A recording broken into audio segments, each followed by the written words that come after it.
Welcome to Bad Dice, the UK's first Warhammer Fantasy Battle podcast.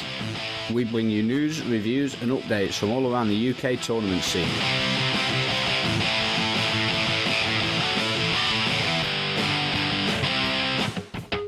Your hosts are Ben Curry and Ben Johnson.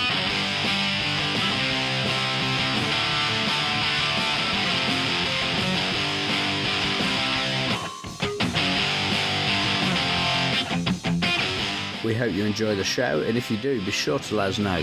You can contact us on thebens@baddice.co.uk or leave a positive review on iTunes.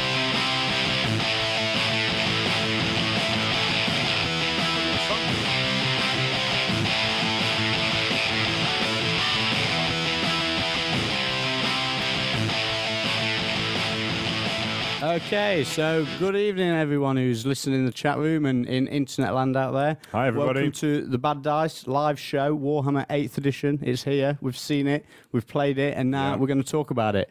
So first off, before we get into anything else, we need to give a shout out to our sponsors. So off your trot, Ben, you're good at this, you seem to like it. Okay, first off, we've got Odd Games. Yep, nice and easy. Nice and easy. Ollie and the boys doing 15% off All Games Workshop, 10% off and 20% off other things. Now they've got a cracking deal on Warhammer 8th edition. So stick around to the end of the show and we'll tell you all about that, how to get your hands on that. And also they've got some competitions. So and they also sell everything. Yes, Malifaux, they pretty much do, don't they? Kings of War, Magnets, the whole shebang. Okay, so we've also sponsored by Unseen Lurker, so I want to give them boys a shout out.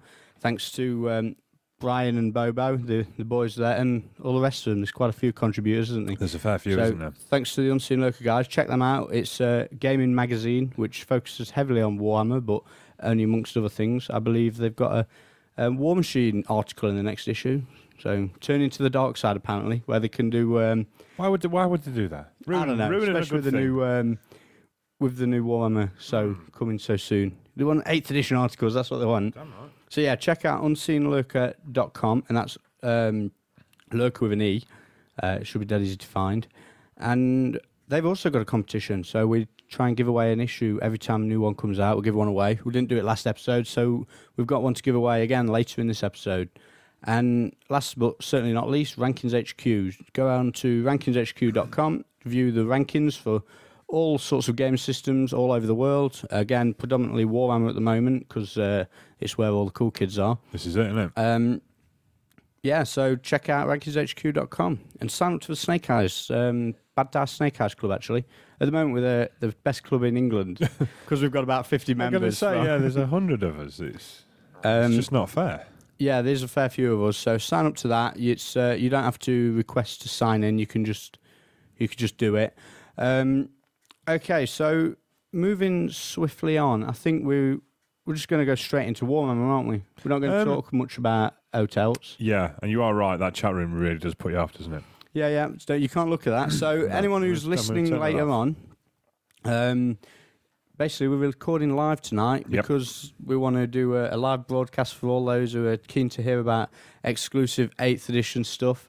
Heel and Hammer got a quick and dirty episode out last night. Yeah, that went up today. Not Beat a us chance to to the listen punch. to it today because I've been at work, so I can't get it on my iPhone because it's too big. Well, I had a good listen today, and they did a good job of it. So God forbid you get a job. So when you've finished listening to us, check out the Heel and Hammer episode. I'm sure there'll be loads of other Warhammer podcasts all doing the same as what we are at the moment. Yeah. You'd be daft not to be fair, if you do a podcast. So. Well, Warhammer then. Well, shall we start with actual Warhammer, or do you want to start with that?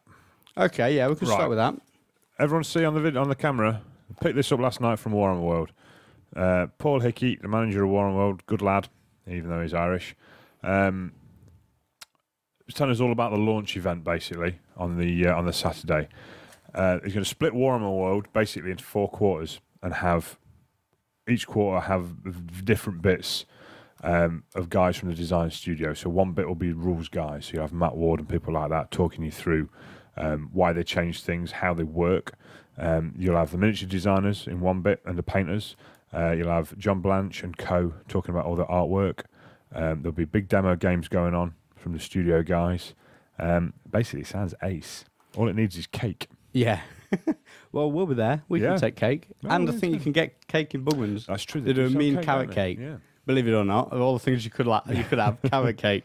So yeah, we're going down for the weekend, aren't you? Yeah. Aren't we? So Saturday all day playing Warhammer. We're going to do a show on Saturday night. Barbecue Get home. and then showing it. Yeah, and then we're going to do the same on Sunday. So 2 days of playing the new game on the launch weekend. And then we're going to put it away and play ETC. Yeah, that's it. Okay, so I think the bit everyone's been waiting for Yes. is we're going to go straight into the book. So Warhammer 8th edition. What is it? What's the crack? What we're Well, up against? It's massive. It's the- a bit of a the beefy book- one, isn't it? Give me a pen. The book is huge, isn't it? It's measured it last night. It's 1.75 inches thick, Yes. which is quite impressive. 500 odd pages. It's just huge. There's so much content in there, not just rules, but everything else.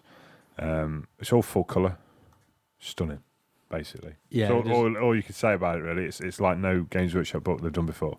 I like how it's got its own little tassel hanging out of it. Yeah, it's got a little tassel hanging out of its it. own page marker. Yeah. It's a nice piece of work. The full It is. colour is what gets me. Yeah, it's good. I mean, to be honest with you, it's something that they've needed for a while because a lot of other books, especially the Hordes and War Machine stuff, have been like that for a while, haven't they? Yeah. Obviously, Warhammer's a bit 5-6 years old. So Getting for it. So, flicking through the book, what's the first thing that jumps out at you? Other than the full colour, loads of artwork, stuff like that. it's just the fact that it's so huge. it is. That's the first thing you do is you get it and you go, bloody hell, where'd you start? Yeah, there's a lot of content, isn't it? Yeah, there Not is. just rules. The start. Well, I've made some notes. So the first 20 pages don't have numbers on. They've got they do. They've got Roman numerals up to 20, and it's just like the intro to the book and to the game in general. What characteristics are? What? This is What- Warhammer. Yeah, yeah. It's got a brilliant like monologue at the introduction. start, Yeah, hasn't it? this is Warhammer. So yeah, the first 20 or so pages are just basically what was at the start of the old one about what terrain is, what dice are, what tape measures are, Yeah, yeah. what your stats are, and then about 20 pages in, a new section starts, and it's page 1 to about 150-ish, and it's called The Rules by Matt Ward. Now, I don't know, think of that, read into that what you will. So Matt Ward did the Orcs and Goblin book, and he also did the Demons of Chaos book. Did War So- of the Ring as well. Was it War of the Ring? Or War of the Ring he War did, of the didn't Ring. So two ends of the spectrum there with the Warhammer releases, and I don't know, I'm happy that he's done it because obviously he's been there a while. He knows how to write rules. He knows what he's doing. But then at the same time, you think, look what he did to the Demon book. But on the other hand, look what the Demon book did to Warhammer. I know people say it ruined it. but Yeah, ruined made it. It's not just that; it made a massive change to the game, which was steadily getting stale. Yeah, it did. I mean, it changed it hugely. I mean, we spoke about this yesterday, didn't we? About how it's Warhammer has literally not stood still, but not really done a great deal since the Demons of Dark Elves for about a year, isn't it? Yeah. You know, the comp has been done and pretty fixed, hasn't it? The ETC style comp. Things have changed around it a little bit, but everyone sort of knows how to bring the When you go to a the tournament, comp breaker. when you go to a tournament, you see the same lists all the time, don't you? Yeah. And we're guilty of it. You know what I mean? I'm using a Dark Elf list, which every man and his dog is, and you're same with the Empire. Mate, the so- Empire's cut and paste as you're going to get. Yeah, It definitely. really, it really is.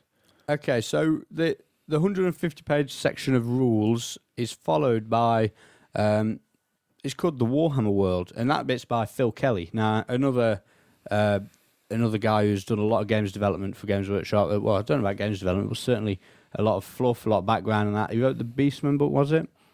I believe he did. So again, they've got two established writers on the book, which I suppose is a good thing, but then they do have an internet reputation of not being the greatest. But to be fair, I think they've done a good job of it, haven't they? Yeah. The Warhammer World section is, well, what's in it, Ben? Because this is a bit you spent so long looking at. Where'd you start? It's basically almost like the first 5 or 6 pages out of every army book. Yeah. Not literally copy and pasted, but that basic gist, you know, who are the orcs, who are the Empire, bit of fluff about, you know, the history and stuff. Not special characters, but famous characters out of it. Loads of artwork. Not a massive amount of brand new artwork. Certainly not like full page bits. There's a lot of like single figure pictures which are on the corners of the book. Yes. But there's not a huge amount of brand new stuff. There's a lot of stuff that you've not seen before in army books. Like the did anyone go to the Nottingham Castle Museum about 5 years ago when they did the Art of Warhammer exhibition? I missed that, but I remember it being on. Yeah, it was really, really good. Loads of original pictures, loads of prints. Seen a lot of stuff there that I'd never seen before and not seen since, but are in the 8th edition book. Yeah. Now, whether that's what they're drawn for, I imagine not. I imagine they've just not found anything to use them in as yet. So there's a lot of stuff like that. But actual brand new original stuff, certainly full page stuff, I didn't see a great deal.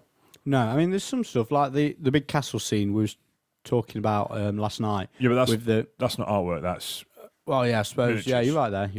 There's the amount of double page spreads of army battles, and there's even a 4-page spread. It's like Playboy. It folds out.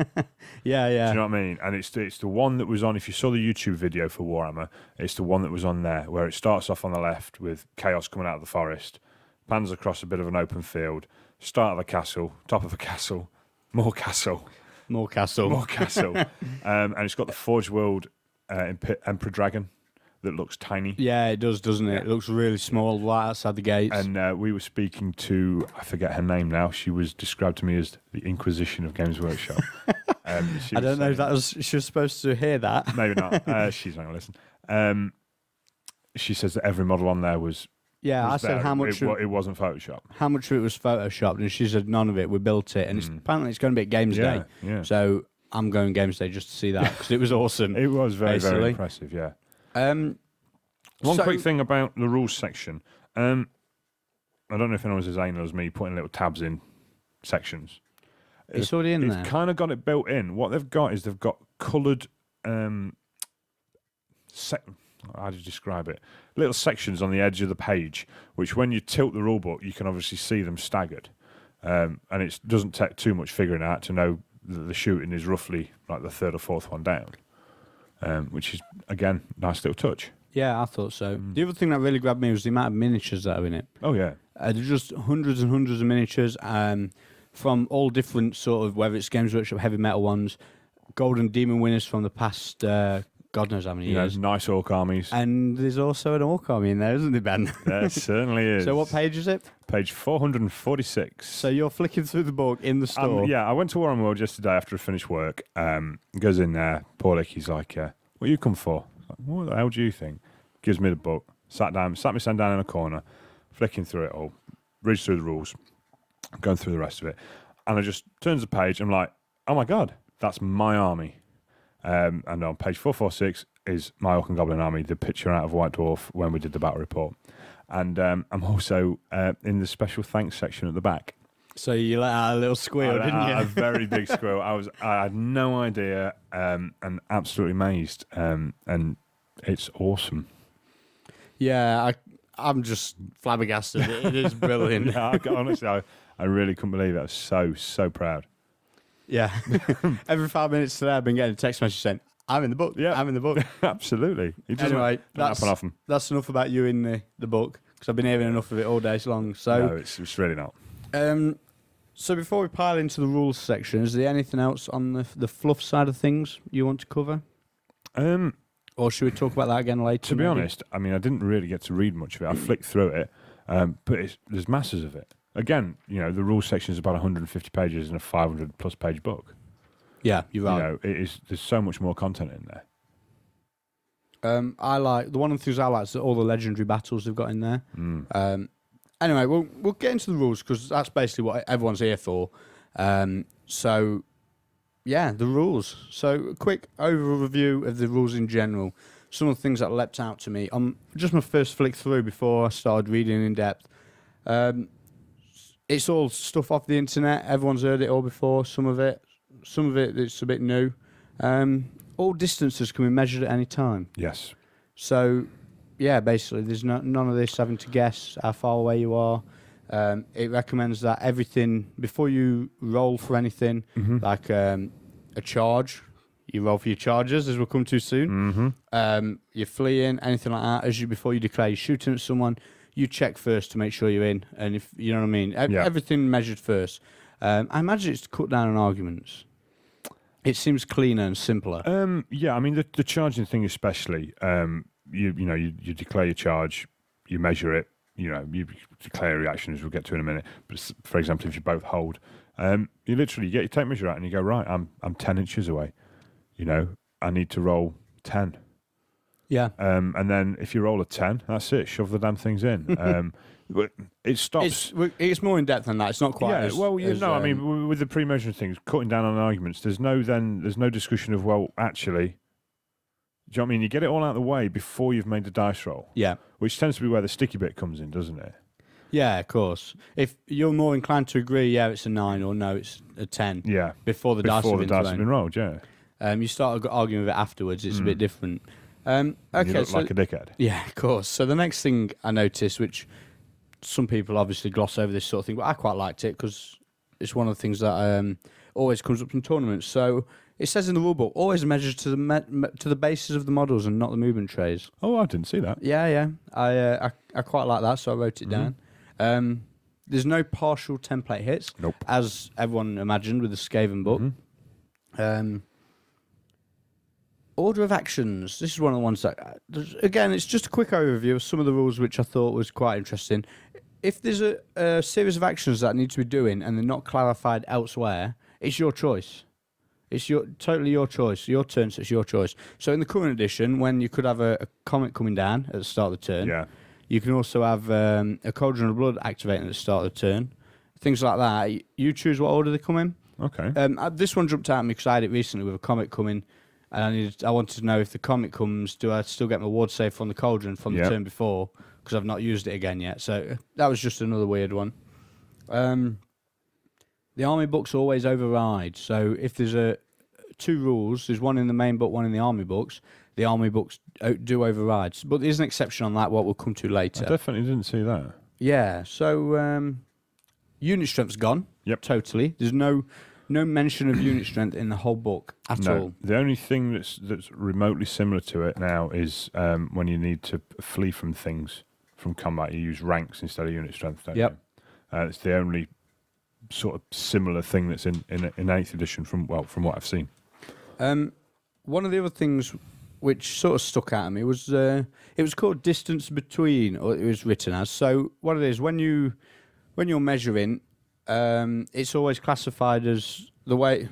It's hard to explain without you seeing the diagrams, but they've classified what the proper terms to refer to things as, whether how far away you are. If you're 3 inches away, you're within 3 inches. Yeah, and it's not a big thing, but it's just small stuff that was tidied up, which quite interested me. It tickled me a bit to see some of the stuff which I've argued about in the past. To be honest, there's a massive amount of that. And again, I'd like to imagine that a lot of that's come off from looking at cider. Looking at the internet and seeing what people moan about. Yeah, I think it might be, yeah, definitely. So, straight into the movement section then, because it's the first section of the book, and to be fair, it's probably the thing that used to make or break the old game. All the really powerful armies really abused the movement phase. Yeah. Straight away, first off, 1 inch apart. Yep. You can't be within an inch of a friend or a foe or impassable terrain. So that quite made me chuckle. It's like I've seen people cramming units in right small gaps to try and get them into places, and no, it's 1 inch apart, which cleans things up. It stops you having to wonder, is this unit part of them or is that unit part of this? What it also does as well is it gets rid of a lot of the issues with movement of, that unit can't wheel because it's got mates left and right. Yeah. Do you know what I mean? It can... Well, it does, because you still can't go within an inch, even when moving. That's right. Oh. You can when you charge, though? You can when you charge. Right. Okay, so wheeling. There's a lot of things about wheeling on the internet, and it's the same as before. So it's none of this Lord of the Rings stuff where you just measure where you want to go and move there. No. You do actually still wheel, so you can move forward an inch, wheel a couple of inches, move forward a few more. That's all still as it was in the last edition. Yeah. But it only applies while moving. Charging's a bit different. But and also as well, there's something that's covered in there which might seem obvious, but it says in the wheeling bit, a unit that's wheeled counts as moving. Yeah. Again, doesn't seem like, it seems obvious, but it's there in black and white. There's no messing. There's there's a lot of things like that, though, isn't there? Yeah, everything's... Where the obvious has been stated, yeah. or the assumed has been stated, which... Whereas in the old book, it wasn't so much. There was a lot of things where you is it like that or what? So, reforming. So there's something called a swift reform now. Well, no. First off, you reform pretty much like you did before, didn't you? Around the centre of the unit. But if you reform, you can't move like you can before, unless you do something a swift reform, which you need a musician for, and you need to pass a leadership test. Yeah. If you do that, you can reform and then move. You can't march, but you can move. So units with musicians is win. Yeah. It Basically. does. Yeah, there's an awful lot of that. The musician and the command groups have a lot of impact on They a do, lot of things. a lot more. Okay, so what else did you see in the movement phase which jumped out? There is none of this no more, adding 5 models, quarter turn, expand by 5 models, all that jazz. Basically, you can move backwards or you can move sideways at half pace. And that's your lot. And that's all you can do. Nice. Tidied up. And also as well, stops your opponent having that puzzled look on their face where they think, well, that unit of cavalry is never getting out of that wood, is it? And it turns on the spot and it expands and it reduces and suddenly it's 4 foot away. Yeah. And they go, can you do that? And it gets rid of all that sort of thing. There's no, it's plain, it's simple. You can argue it's sort of dumbed down. You can argue that it dumbs it down, yes. Which I think is what's happened. Some of it has been dumbed down. Maybe it's bad, maybe it's not. Well, we don't know that. We don't know that, no. We're not passing judgment either way on that yet. We're just giving you the facts as they are. So, onto the interesting bit. Oh, no, one more thing just for the general movement phase was the start of turn phase is now in the movement phase. Yeah. Which was different from before, because before you used to be able to have a panic test in the start of turn, a separate one in the movement phase. They're now the same phase now. I don't know if it's going to make any difference. The start of the turn is the start of the movement phase, isn't it? What did it say? It says in there as well something about if you've got nothing to do at the start of the turn, you should have a little breather and remove all your dice and remove your casualties and all that sort of crap. Which clear empty beer glasses. Yeah, there's a lot of things like that, isn't there? Little comedy. The book in general's got sort of a good humour about it throughout the whole book, and not like the FAQ humour of well, it's obvious, duh. Yeah. It's more it's quite well humoured throughout the whole book, and it's nice. I like it. I really like it. Okay, so declaring charges. Now this is what I thought was really interesting. Obviously, everyone's heard the rumour of your charges, your base movement plus 2d6. Yes. Cavalry, monsters, some special stuff have a special rule called Swift stride or Swift Striders or something like that. Basically, you roll an extra dice and you discard the lowest. Yeah, pick the 2 highest. The way you declare your charges is as follows. So you declare a charge on a unit. The unit resolves the charge. The unit makes a reaction. Be it hold, stand of fire, or flee. And you resolve that reaction right there and then. Okay, so I'm charging my Dark Elf Spearman into Ben's Savage Orc Arrow Boys. Fuck off with that Arrow Boys. This is a bad example because them boys can't run. So just some normal Arrow Boys. The Dark Elf Spearman charge some Arrow Boys. Okay, it'll choose to stand and fire. Yes. Okay, so now I declare another charge. No. You resolve that. You resolve the shooting. You take any panic tests that are necessary. Yep. They might run away. Yes. So you do it all from start to finish, everything, and then you declare another charge. So now I've got a dragon going to charge them same Arrow Boys. Mm-hmm. They don't really fancy holding to that, so now they're going to choose to run away. Yep. After they've already shot at the first unit. Yep. Which I thought was brilliant. Well, it can get better than that because you could declare to hold at the Spearman, and then stand and fire at the dragon. Or stand and fire at the Dark Riders that come in, because there's only 3 of them and you fancy a panic test. Yeah, but you only get to stand and fire once. You only can stand and fire once, and you can obviously only declare a flee once. So they choose to flee this time, so they flee. You move them, pretty much the same as you do now. Yep. So I've got another unit, wants to charge elsewhere. You do that, make the reaction. Once all the reactions are settled, and I've got no more charges to declare, I then move charges. So I start by measuring the distance, rolling a dice, Yep. 2 dice, add that to my movement value, Yep. and see if I'm in range. So where I measure is the nearest part on my unit to the nearest part on my opponent's unit. Yep. If my dice plus movement value beats that gap, it's a successful charge, assuming that a free wheel of up to 90 degrees can bring me in line to charge To contact. to contact the unit. It's a bit complicated when you explain it, but There's a lot of pretty pictures. yeah, there's a lot of pictures.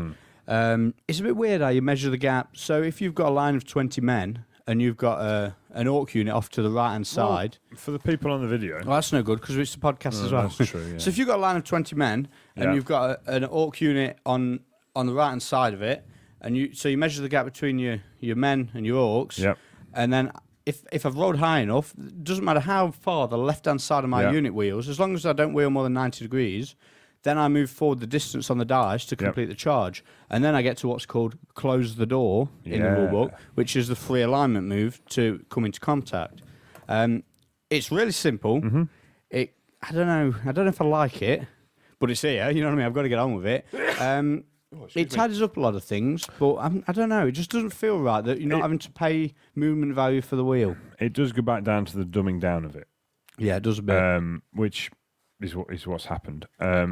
But again, we've got to play games, haven't we, and see what it's like. Yeah. It is a lot simpler. That is for sure. Which is it a good thing? Is it a bad thing? It clears a lot of shit up. Yeah. But So there's a big section on impossible charges and possible charges, particularly in the old book when there was clashes with frenzy. Ben's just pointing back something to out. moving charges. Once you've done all your reactions and all that jazz, you move your charges. You can do that in any order you want. You don't have to start with the first one you declared, the second one you declared, any order you want. Yeah.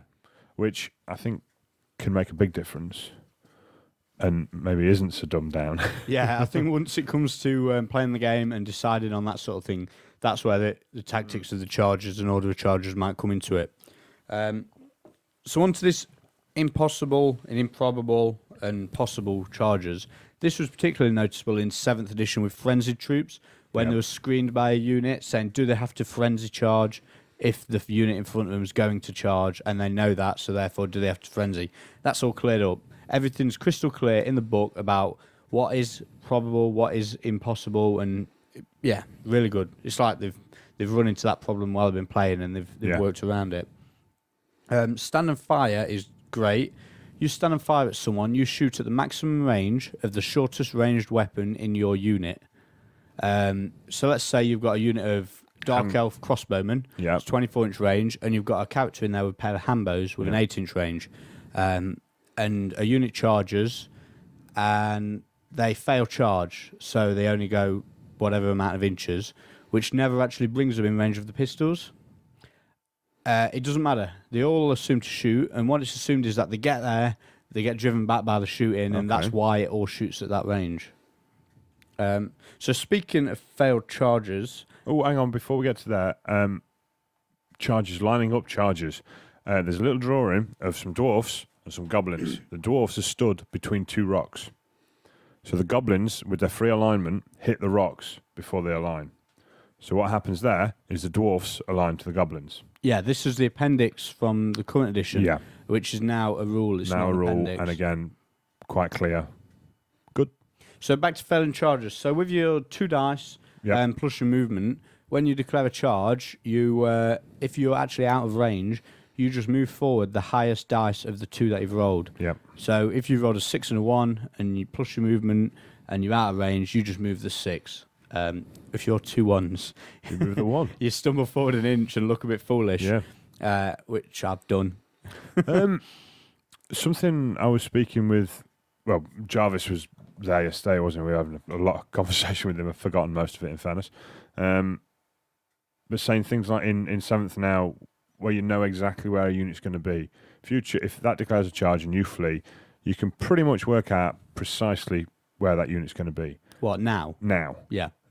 in the 8th edition, you can't, because it could be between 1 and 6 inches. Yeah, it's more. So getting your flank charge next time it's a lot more difficult, a lot more random. Yeah.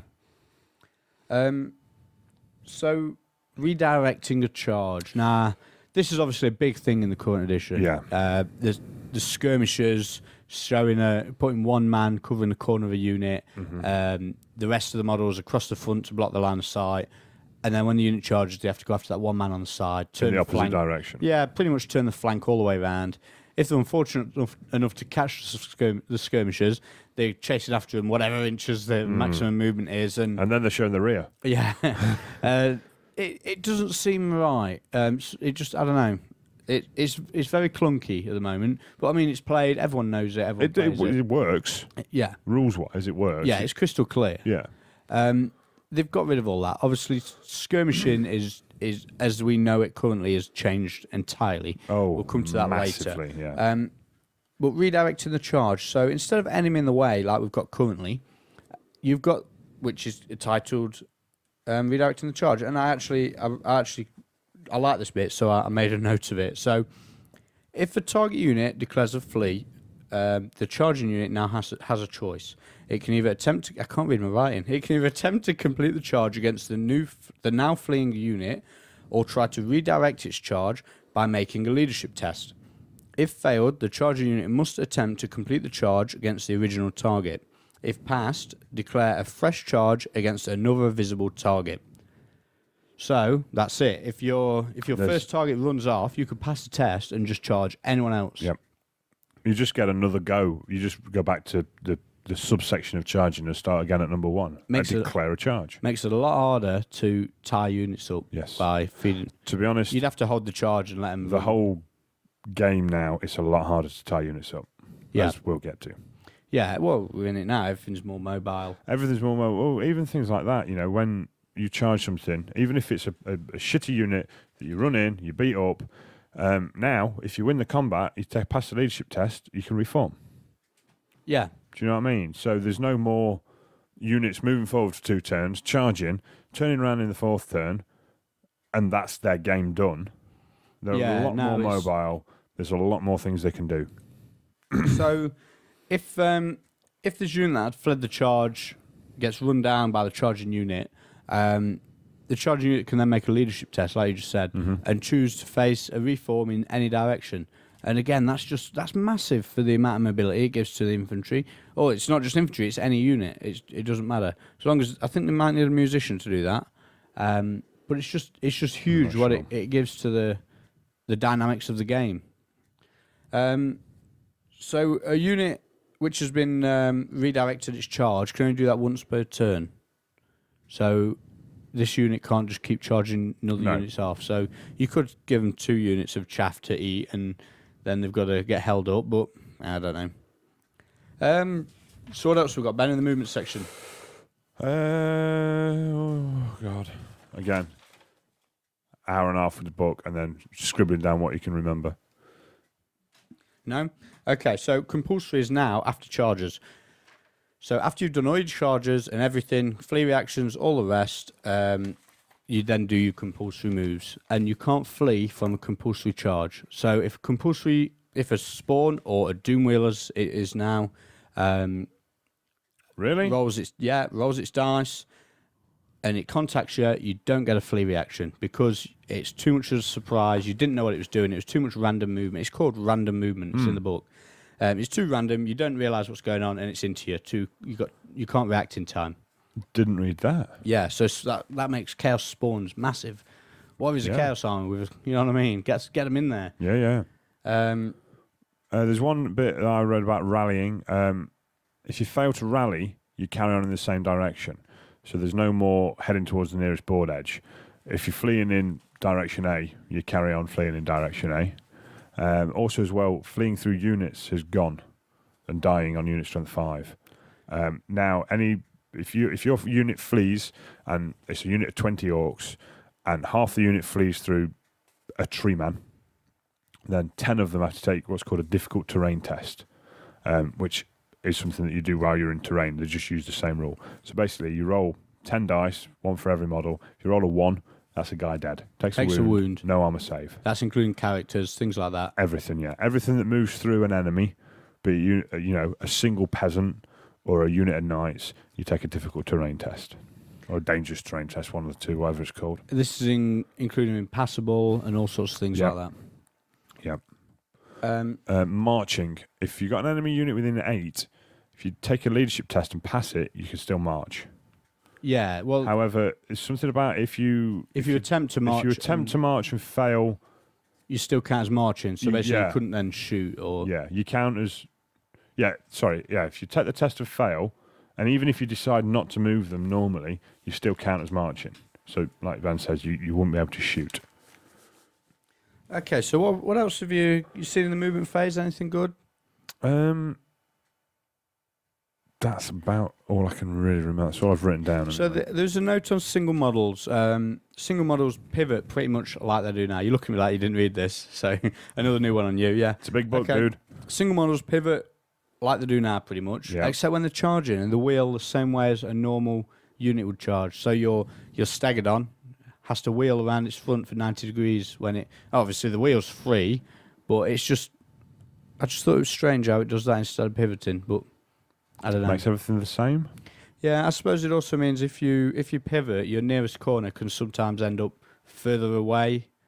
You know what I mean? The distance between the two will expand when you pivot, whereas while you wheel it, the closest bit stays the same. I don't know. I couldn't understand that one. It was a bit weird. I read it like 3 times before I could figure out. You'd measure your distance before you moved anything. Yeah. So would it necessarily make it... Oh, I don't know. So... One of the biggest things about the whole movement phase in general, and probably about the whole game actually, which we probably should cover in the movement section, is terrain. Oh, yeah, terrain. Now, terrain is pretty much, as far as movement goes, just for show now. Yep. You can move through anything. Forests, move through them. Infantry are just fine, trudge through them. If it's classed as dangerous terrain, you can move through it and you're fine. But if you try and march or charge, you start taking what's called a dangerous terrain test. Yeah. This is if you roll a 1, like in 40k. If you roll a 1, you're going to die or take a wound. But what it does to the battlefield when you've got infantry that can move through forests and things like that. There's a whole section. There's a section on hills and what hills do. The basic rules for hills, and then there's 2 pages worth of funky hills. So like the Temple of Schools, the big set they do, has got its own rules, which I think if you've got a character on there, he can pray to the gods, and on a 1, he's dead.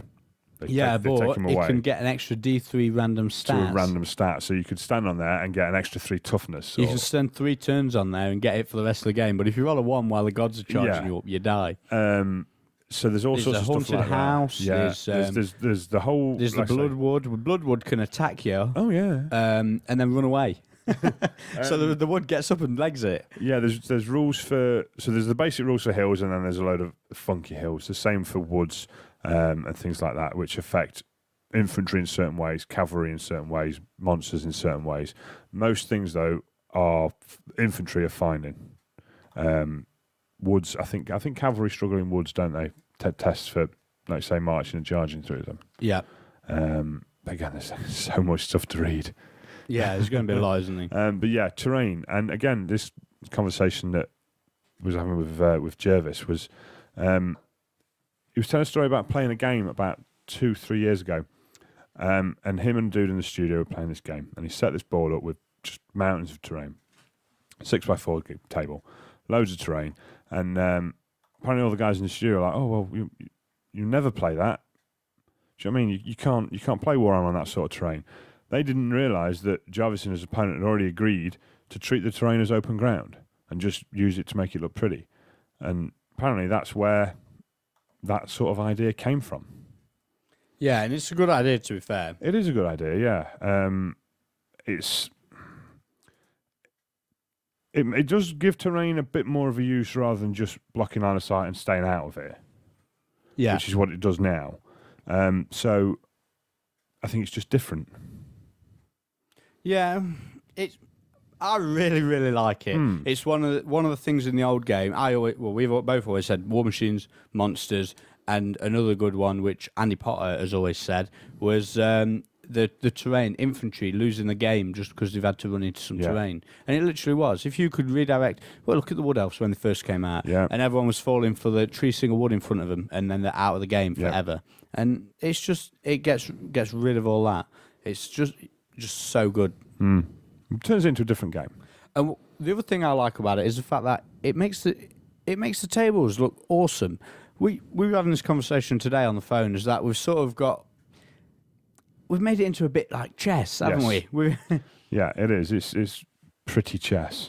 Yeah, you got your nice figures, you've got your whatever, but it's just all about the rules and having the free terrain, what you can do anything with, you make it as crazy as you like. It's not going to get in the way, so you can do it and you can use it, and it won't impede your enjoyment of the actual game mechanics because it works. It works really, really well. Mechanics. It does mean that things now can't hide. Yeah, it does. Which, well, we'll get to that because it comes to true line of sight. We'll cover that in the shooting phase, I think. It's not quite as bad as it sounds, by the way. No, it's not. So I think we're going to have a short break, and then we're going to come back and we're going to talk about the magic phase, movement, and the line of sight flexibility that the game has to offer. Is it the guns and tanks and alien monsters that do it for you? What you need is Warhammer Army's Lizardmen. This army packs enough firepower to decimate your average Land Raider in no time at all. They move and shoot in all directions, and every model is an all-adventure hero. They can even man army. You also get free shipping to anywhere in the UK. Odd Games also stock a wide range of wargaming products, so be sure to check them out. www.oddgames.co.uk. Okay, so we're back from that little short break, and although we've not gone very far if you're in the chat room. And we're going to cover the Magic section now. So Magic's massively changed, hasn't it? It's kind of changed, and it's kind of gone back to similar to what it was in 5th. And they've used the same Battle Magic cards. Well, the same artwork on the same Battle imagery. Magic. Yeah. For the new stuff. So I suppose we start with generating your dice. See, I didn't start with that one. My notes started with the Wizard's Law must be selected when choosing the army, which I thought was quite massive. Yeah, so if you go into a tournament and you can't swap your little level 2 dude to be fire in one game and light in another game when you've got demons and stuff like that, you've got to go down on your list as you, just like a war banner would. Yeah. I don't know, it's different. Yeah. And to be honest, having skimmed the spells, there's a lot of them to start with. I think you've been playing for a while before you settle on what's your favourite. Yeah. So yeah, that's it. So tournaments and campaigns, you're going to need to choose your spells in advance. So now spell generation. So when you roll for your spells at the start of the game, you can only know each spell per army once. Unless you've got no choice, like the army book forces you to do it, or like Dark Elves with the Power of Darkness, or necromancers who buy an actual spell. They can get whatever. They can have Van Elves multiple times. I mean, most of these rules are covering pretty much just the 8 laws in the book, aren't they? Things like that. It does say in the book that sometimes the army books will. Yeah. These things are listed when it's going to be an exception. Yeah. Like the Skaven book, you can have Warp Lightning on all your engineers because that's a special rule they've got. Yeah. If you roll a double, you choose which other spell you want. You don't keep rolling. Oh, okay. I didn't read that. So if you roll 2 3s, fire magic, for an example, 2 3s, both burning head, you can choose any other spell in the lore. You can always change any spell to your signature spell. Yeah, so there's no number. Well, there is a number 1 spell, but that isn't the one you change. No, so now there's seven spells in each deck. Yeah, that's right. So you can always and you can have as many signature spells as you like. Yeah, in an army, so everyone can know Fireball. Yeah, if that's what you're after, everyone can know it. So the sequence of the magic phase is basically you roll for the Winds of Magic, and the Winds of Magic are basically 2d6. Yep. And that's all the power dice. So, yeah. So if I roll 2d6, I roll 11. I roll a 5 and a 6. I get 11 power dice. Yep. And me as the Dispeller gets the highest dice worth. Yeah. So in this case, it'd be 6. Yes. Basically. And then every wizard on the table gets the opportunity to channel. Yes. Now, all you do, each wizard, roll a dice. On a 6, you get an extra power dice or an extra dispel dice. There are a couple of the magic items as well that add bonuses to that. So you get +1 to channel and that sort of thing. Yeah, pretty simple. Yeah. Once you've got your pool of magic dice, you start casting spells. And you can only have a maximum of 12 in that pool, ever. At any one time. This includes in big mega games and 3,000, 4,000, 5,000 points. It's all covered in the book. Obviously, if you're going up to like 10, 20,000 points, you can make your own house rules. It doesn't really matter. And we asked about that, didn't we, when we saw Jervis, and he was like, I do what you like when it comes to that sort of size. Yeah. You know what I mean? He's all for that sort of thing, don't he? Yeah. One thing is, though, the 12 dice maximum is only at one time. So you can use 3 and top it up with 3 through, Power of Darkness or something like that. Yeah. So you can Slan will be a great example with Rumination. You can always keep using your Rumination because you've only ever got 12 in your pool. Yep. Take one out, use the Rumination to add one to it. You're not going over. Or the Dagger for the Dark Elves. Mm-hmm. Or some of the spells will give you power dice back, but we'll get to that in a minute. Okay, so once you've got your dice, you can then start casting. So you can check your ranges, see what's in range, and then you can choose a target. There's rules on what you can and can't cast spells on. So that comes down to the spell type, though, doesn't it? No. Yeah, it does. There's a whole section on what you can cast spells on. And these are, unless stated otherwise, it has to be in your front arc. It doesn't need that bit, yeah. It doesn't need line of sight. It has to be in range, and it can't be in close combat. And then there goes to different types of spells. So there's direct damage spells. These they have to follow all the above rules, and they can only affect the enemy. Then you've got magic missiles. These ones need line of sight, so it overrides the original rule of doesn't need line of sight. And it can't go into close combat. And then you've got an augment spell. I can't read my own writing. An augment spell and a hex spell. Yeah. Which are basically the same thing, apart from one will buff your things and the other will debuff your opponent. Yeah, and these override the front arc and it overrides combat. So you can cast it all around you and into combat. And your enemy in the case of hexes. Yeah. Vortex is a bit different. It stays in play as well. Some of them do, and basically it's like the Vermintide thing where you put it at your wizard and it moves forward. So different type of vortexes, and some of them do. Once it's cast, it keeps going until it moves off the table. Yeah. Others dissipate when it reaches a certain distance. Whatever. There's different. So that's your 5 different types of spell. When you cast a spell, you select how many dice you want to use. And you add your wizardry level. And obviously, same as before, you need to equal the casting value. Now, the casting values, some of them are massive because a lot of the spells have 2 or 3 variants. So like Fireball, which is a signature one on fire, you can cast it on a 5 and it does D6 strength 4 at 24-inch ranges. Or you can cast it on like a 10 and it does 2d6, but it's 36-inch range. Or you can cast it on a 16 and it's anywhere in the world and it wipes it out, sort of thing.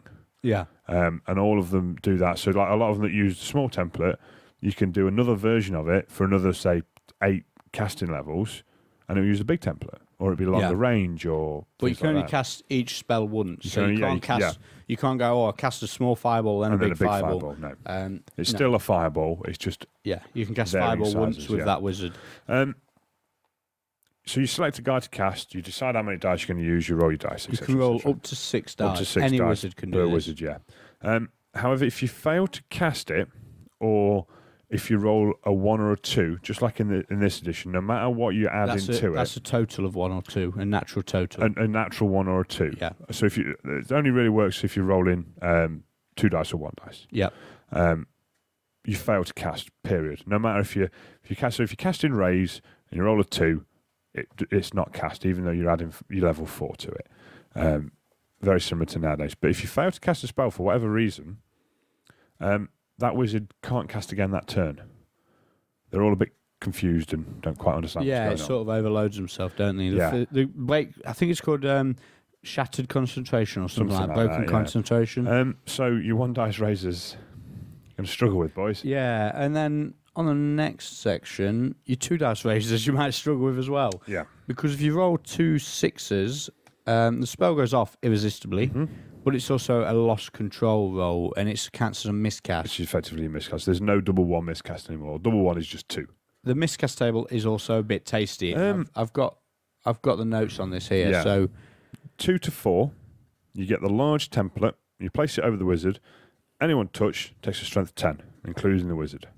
And on a 1, 2, or 3, the wizard's dead. Gets sucked into the warp. and on a 4, 5, or 6, you lose D6 dice when you pull. Yeah. So there's no auto dead, but there is auto big hole in your army. Yeah, and that one's called Dimensional Cascade, I which can't I remember quite what the like. names are. And then 5 to 6 is Calamitous Detonation. This is the same as before, pretty much, but it's a small template this time. It's strength 10. Yeah. But it doesn't kill your wizard. No, but you do lose D6 dice. Then a 7, which is the average result, is just called a Detonation. Everyone in base to base with the wizard, but not the wizard itself, takes a strength 10 hit, and you lose D6 dice. 8 to 9, all wizards on the table take a strength 6 hit. I've not wrote down what that one's called. All wizards on the table take a strength 6 hit, and you lose D6 dice out your pool. Yep. And 10 to 12, your wizard loses D3 levels and the spells, and obviously the spell you've cast is the first one you lose, and it ends his phase. So it's all bad. Oh, yeah. The miscast There's none of this tables, strength 2 hit and a slap on the wrist. Yeah, the miscast table makes a dent. But there's also no your opponents can cast a spell anymore. No, that's which is true. kind of good because some of the spells are incredibly brutal. Oh, yeah. Some of them are insane. Which, to be honest, they couldn't have left it in because they are insane. Yeah. Dispelling a spell works basically the same as casting. Do you add your level to dispelling? Yeah, you add your Yeah. level to dispelling, and also if you fail to dispel, that wizard can't attempt anymore. So you need to know. You don't like in 7th. You just dispel as an army. You need to nominate each individual wizard who's going to dispel. So if you know there's a big spell coming soon, Yeah. and the small spells first, you might want to dispel with your smaller wizard. Yep. Save your bigger wizard for dispelling the bigger spells. And double 6 is an auto dispel. Yeah. Now bad things do not happen for dispelling. No. So you can't fail to dispel with a double 1. You can't blow up by rolling 2 6s or anything like that. So it's a bit more reliable to dispel. However, you are on a lot less dice than what your opponents are. Yeah, on. unless you can channel the fuck out of them, Yeah. which is gonna happen. Yeah, well, it is. If you've got 2 or 3 wizards, and especially things like goblins with the Yeah. cheap wizards and stuff like that, Yeah, you get a yeah. load of wizards on the table, you're getting rook loads of dice. Well, what are engineers? I mean, they're 15 points base, but you have to buy a Mechama wizard, don't you? The one I was thinking of was Empire, with lots of wizards, lots of war machines, and lots of nastiness and cheap battle wizards. Right, bound spells. Now they cast like a normal spell, but you add the level of the item. So No, you have to reach the level of the item. no, you add it. Sure of it. Okay, I think you're wrong on that. I thought it was, you need the if you've got a Ring of Volans and you've got a fireball on it on a 10, you need to reach the 10 to cast it. Well, I don't know. Maybe I've read that wrong. I've read it as you cast it just like a normal wizard, add in the value of Oh, okay. the bound spell. Right, we've got a bit of confusion on that one. We could be well. Again, we've not. Yeah, I thought it was, and if you miscast while you're trying to cast a bound spell, it just crumbles. Bound items crumble. Innate abilities like a warrior priest, the dude just sort of has a bit of a moment and can't cast again that turn. Yeah. So that's Now, and you can miscast irresistible force with them. can you? Yeah. Oh, nice. So Remaining play spells. see that again. That's no. You must add the level because otherwise, miscast irresistible force wouldn't quite work, would it? No, of course it wouldn't. The remaining play spells now remain in play. You can keep casting spells, and it doesn't matter. You know what I mean? You can keep one in play while the others carry on. And if some of the remaining plays are big. There's you turn yourself into a dragon on a 20. There's all sorts of stuff. Anything else in the magic phase, dude? Other than the actual spells, No. Okay, so let's have a quick rundown of the spells. You've got the notes on these, have you Right. not? All the spells in the book, there's 7 in the deck, 1 to 6, and then the signature spell, which is the old default. They've also got attributes. Every law has got an attribute, which basically buffs the spells within that law. So fire, for example. You cast Fireball at a unit of ogres, and you do 2 wounds to them or whatever. If you then cast another direct damage spell at them, and it goes off, you get an additional D3 hits for whatever it is. So if you cast another Fireball with another wizard, it's D6 plus D3, because the unit's already on fire. Yep. Which is Quite good. I like that. yeah. Characterful. Beastman, the beast magic. If you cast it at a beast unit, we'll get to that in a minute. Everything now has got a classification. Beasts are things like warhounds and whatnot. So if you cast it at a beast unit, you get +1 to cast. Metal, anything that does damage needing a strength value, you work it out like you did with the old poke. So if it says it does D6 strength, whatever, you work it out like you did the old Rune of Burning Iron. Light magic is an extra D6 worth of hits on the direct damage stuff versus undead and demons. Life's ace. Yeah, see, I've played a couple of games and I've encountered life magic and it was a bit rough. For every spell you successfully cast, is it a model within 12 gains a wound? Yes. Which is ace. But it is gain a wound. You can't bring a model back to life. Oh, with yeah, that one. yeah. However, they do have a spell in the lore that brings models back to life. And when you combine this with monstrous infantry, like ranked up units of Croxigor, and a slan that keeps bringing them back to life, bringing back D3 plus 1 wounds onto the unit. So if they roll 3, that's 4 wounds, that's 2 models. Yeah. And because they've cast a spell, it then adds another, it adds 5 wounds. And yeah, that is incredible. When you think you're on top of them and all of a sudden the Stegodons get healed, it was crazy, really crazy. Heaven's magic. If you cast any of the damage spells a unit with fly, it's an extra D6 strength 4 on top of whatever it does, actually, because the wind and the lightning gets you. Shadow. This is my favourite. It's called Smoke and Mirrors.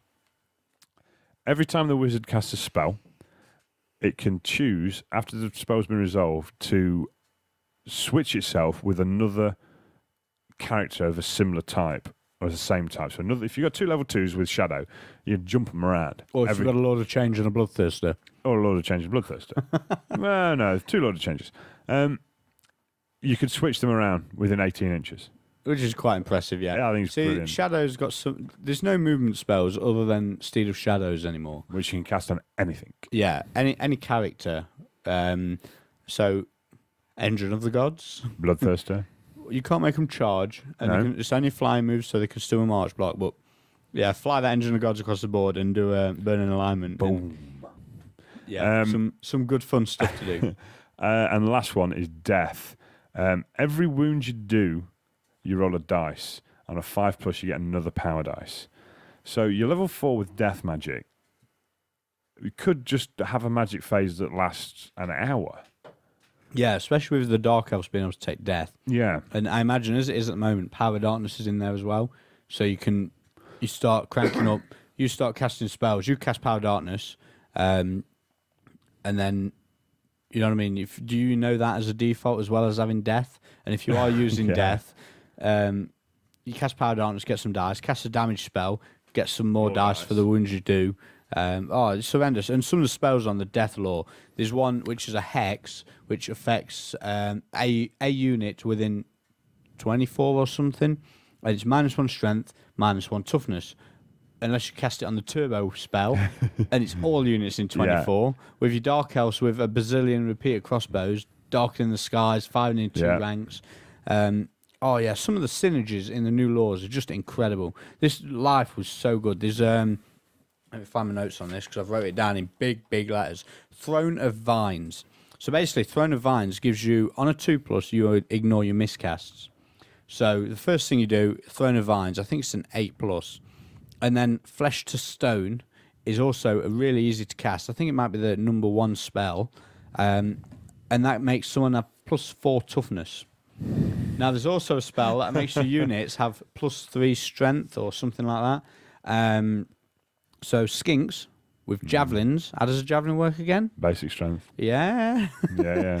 Strength 6 poison javelins, anyone? Ranked up, shooting in 2 ranks and marching and doing it because they're quick to fire. We'll get to the special rules in a bit. But yeah, there's some really, really nice synergies.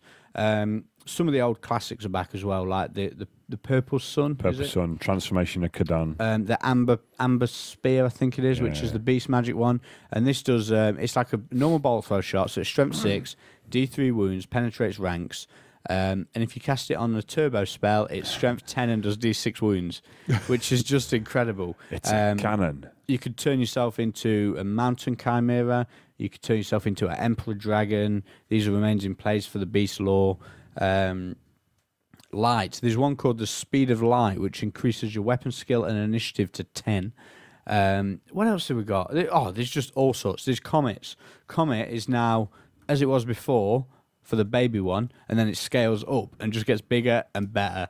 I don't know, what do you think to the Magic overall then, as a whole? To be honest with you, it's massive. I keep saying that, don't I? Because there's 7 spells now in every law, and I'd reckon 60% of them have got turbo versions.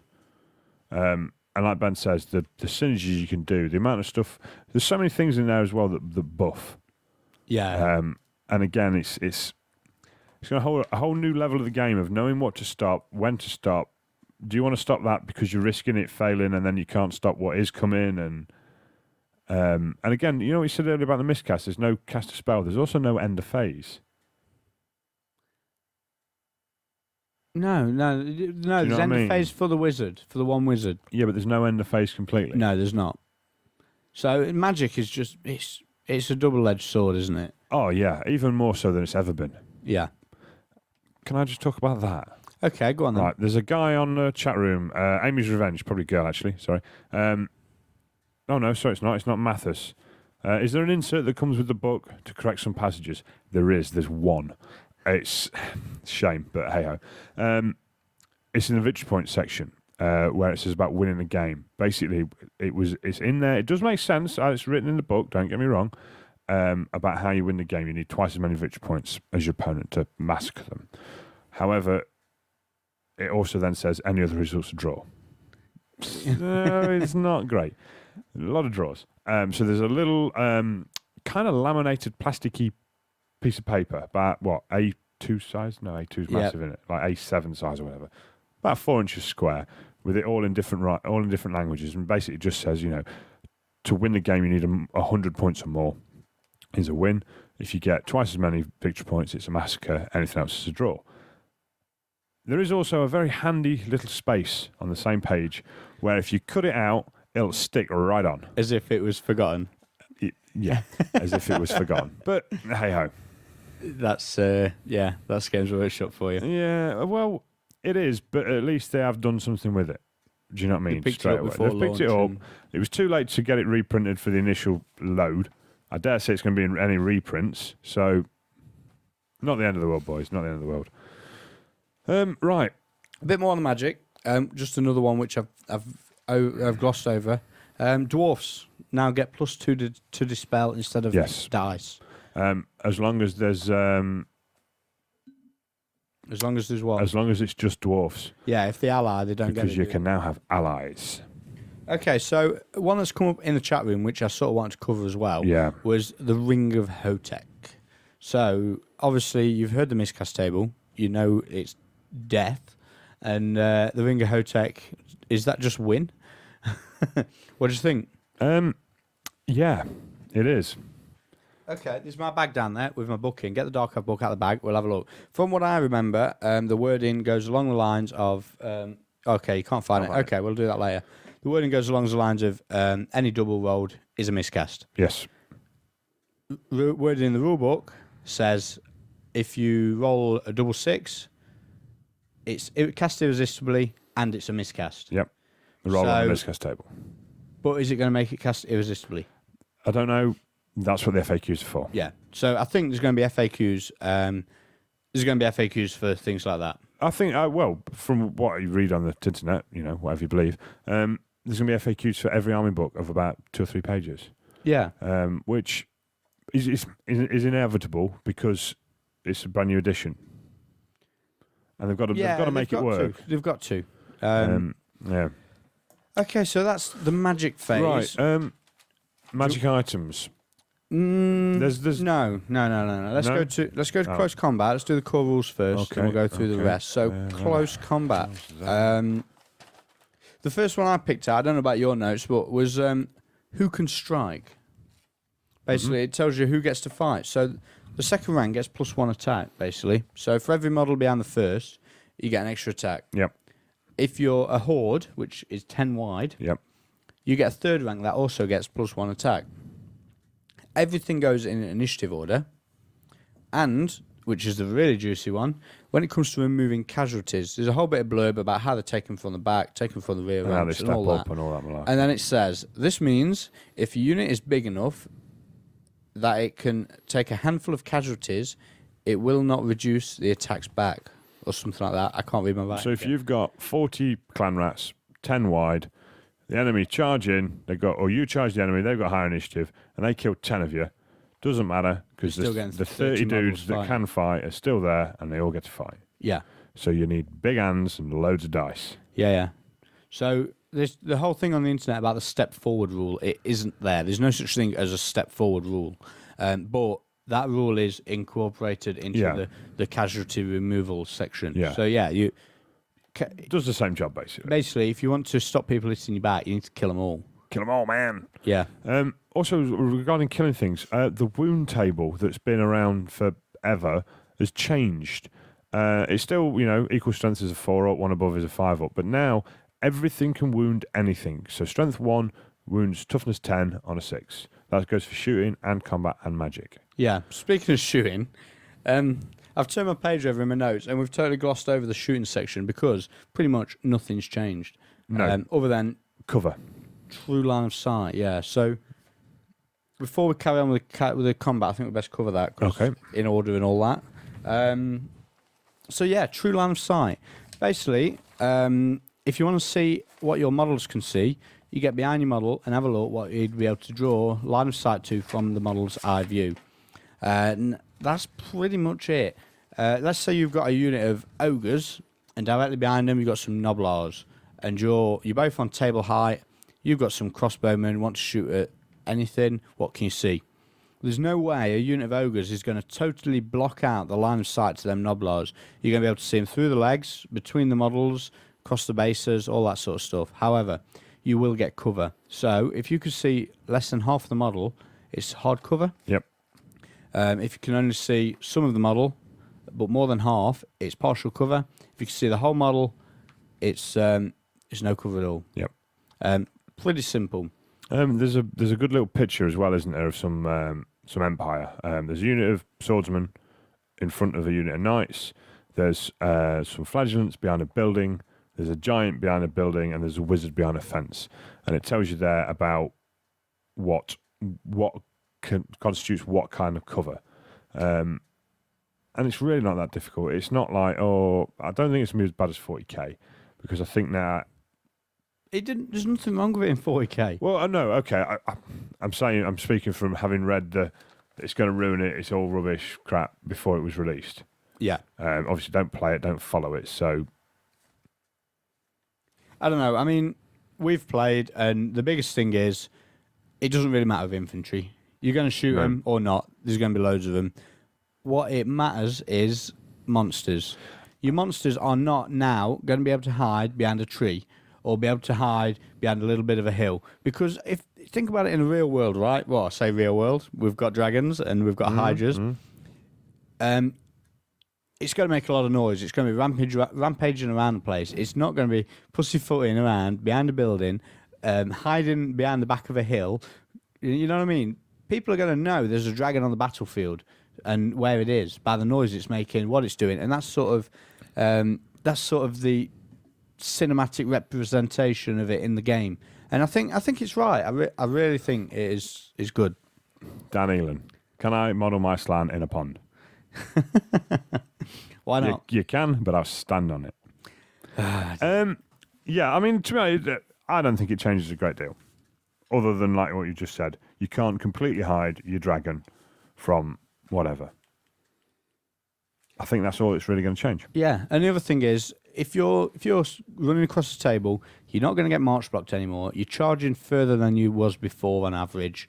Okay, maybe flyers aren't, but then is that a problem if flyers aren't? No. I don't know. What are flyers charging on average? What's the average of 3d6 pick the two highest? I don't know. I'd say 8, 9 maybe. So they're not a million miles away.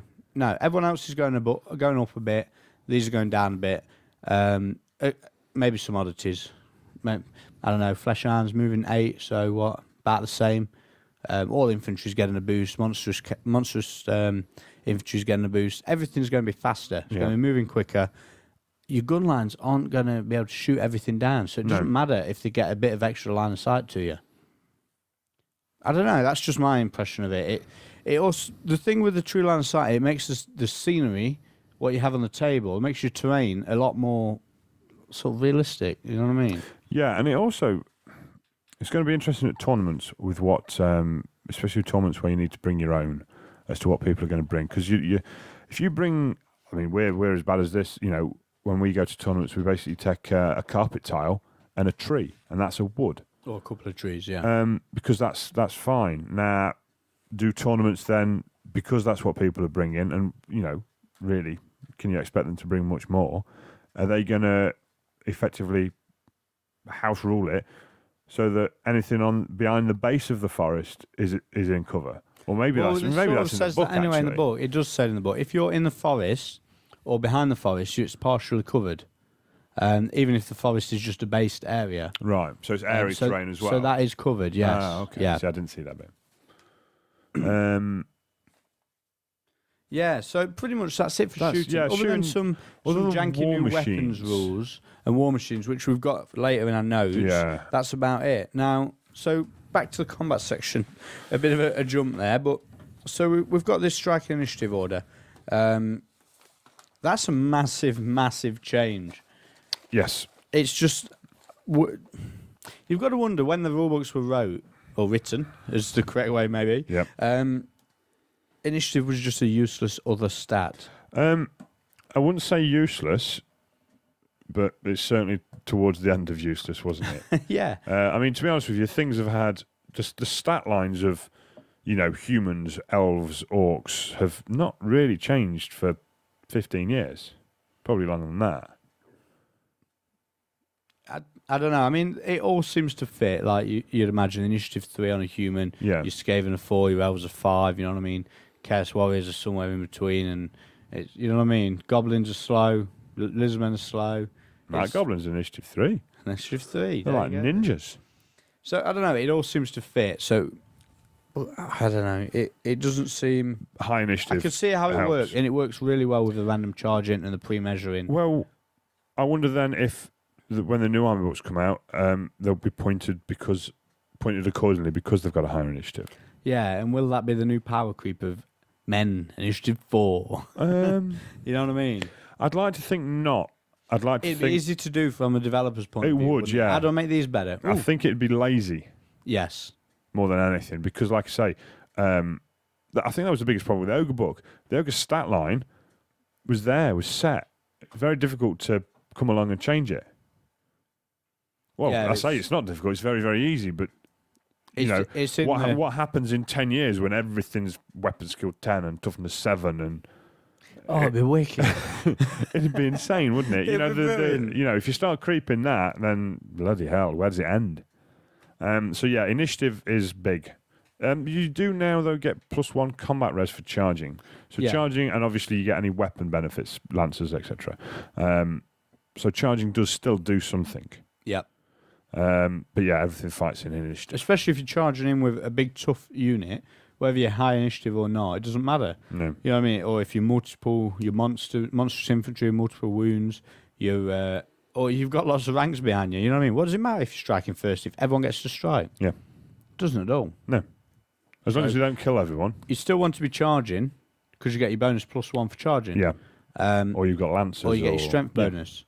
And if you both kill 20 models, you know what I mean? It doesn't matter if you've got massive units. No. What does it matter at all? I think more important than initiative is numbers because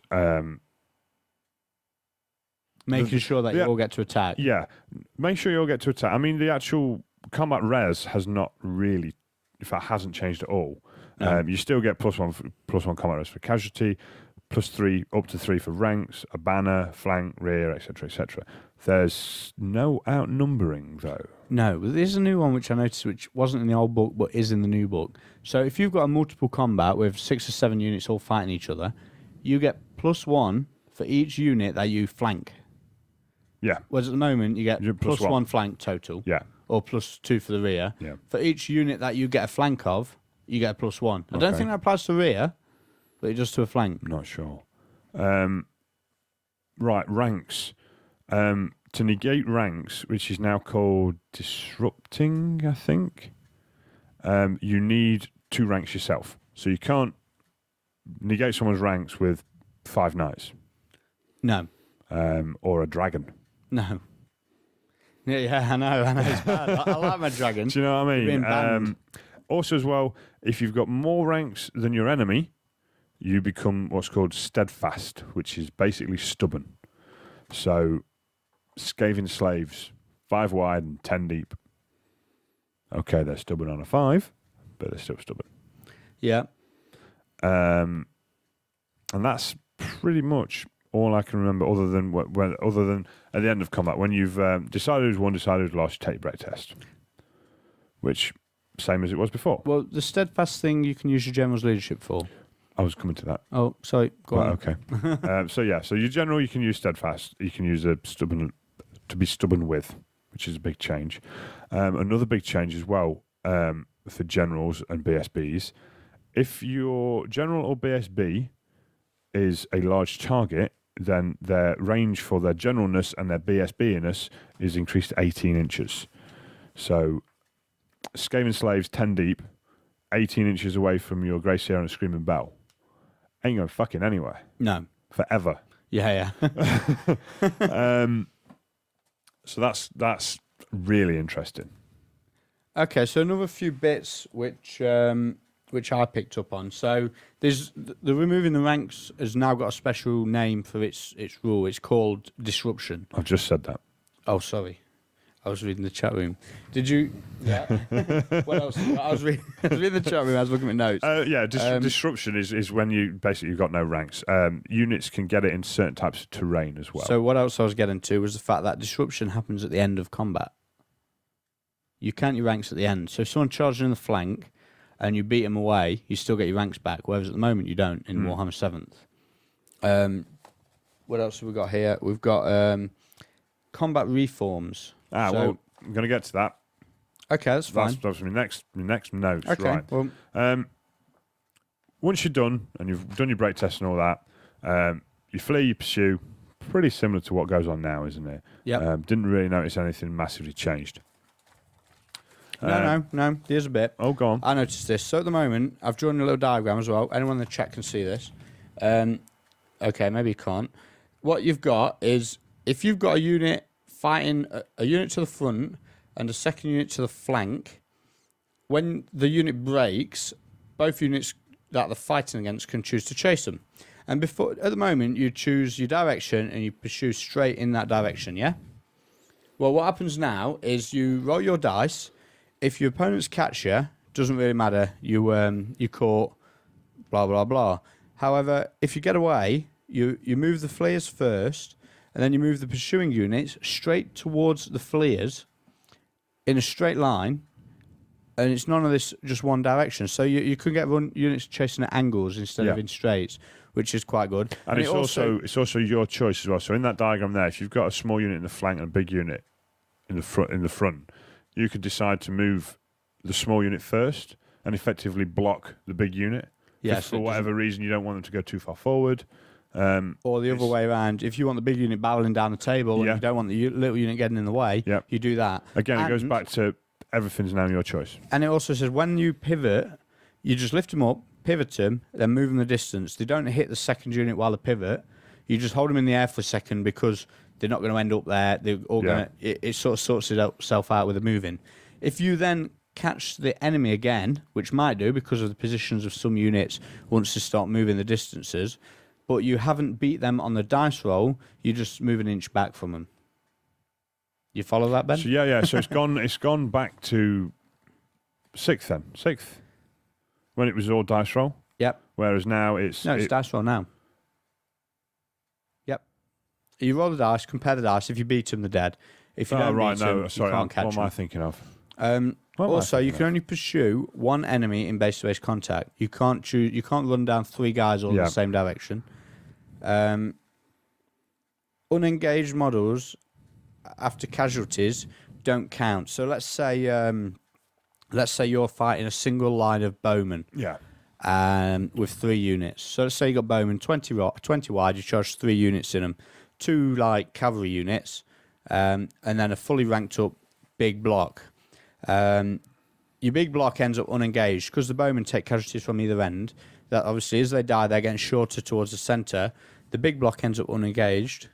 You don't count the banners or the chargers, and you can't cancel steadfast if you're unengaged at the end of the fight before the break test is rolled. Oh, right, okay. So there's a load of stuff which you still have to be engaged for. So if you've wiped out all the models that are fighting and you're unengaged, that could be actually worse for you. Yeah.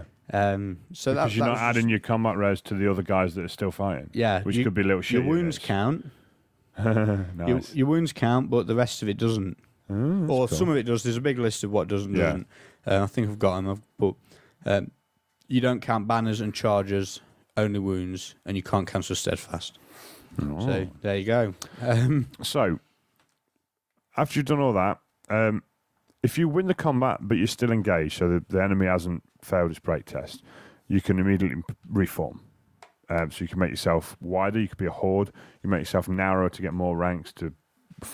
Basically, you can reform. Do whatever the fuck you want. You have to reform around your centre, though. You have to reform around your centre, yeah. Like a normal reform in the movement phase. Yeah.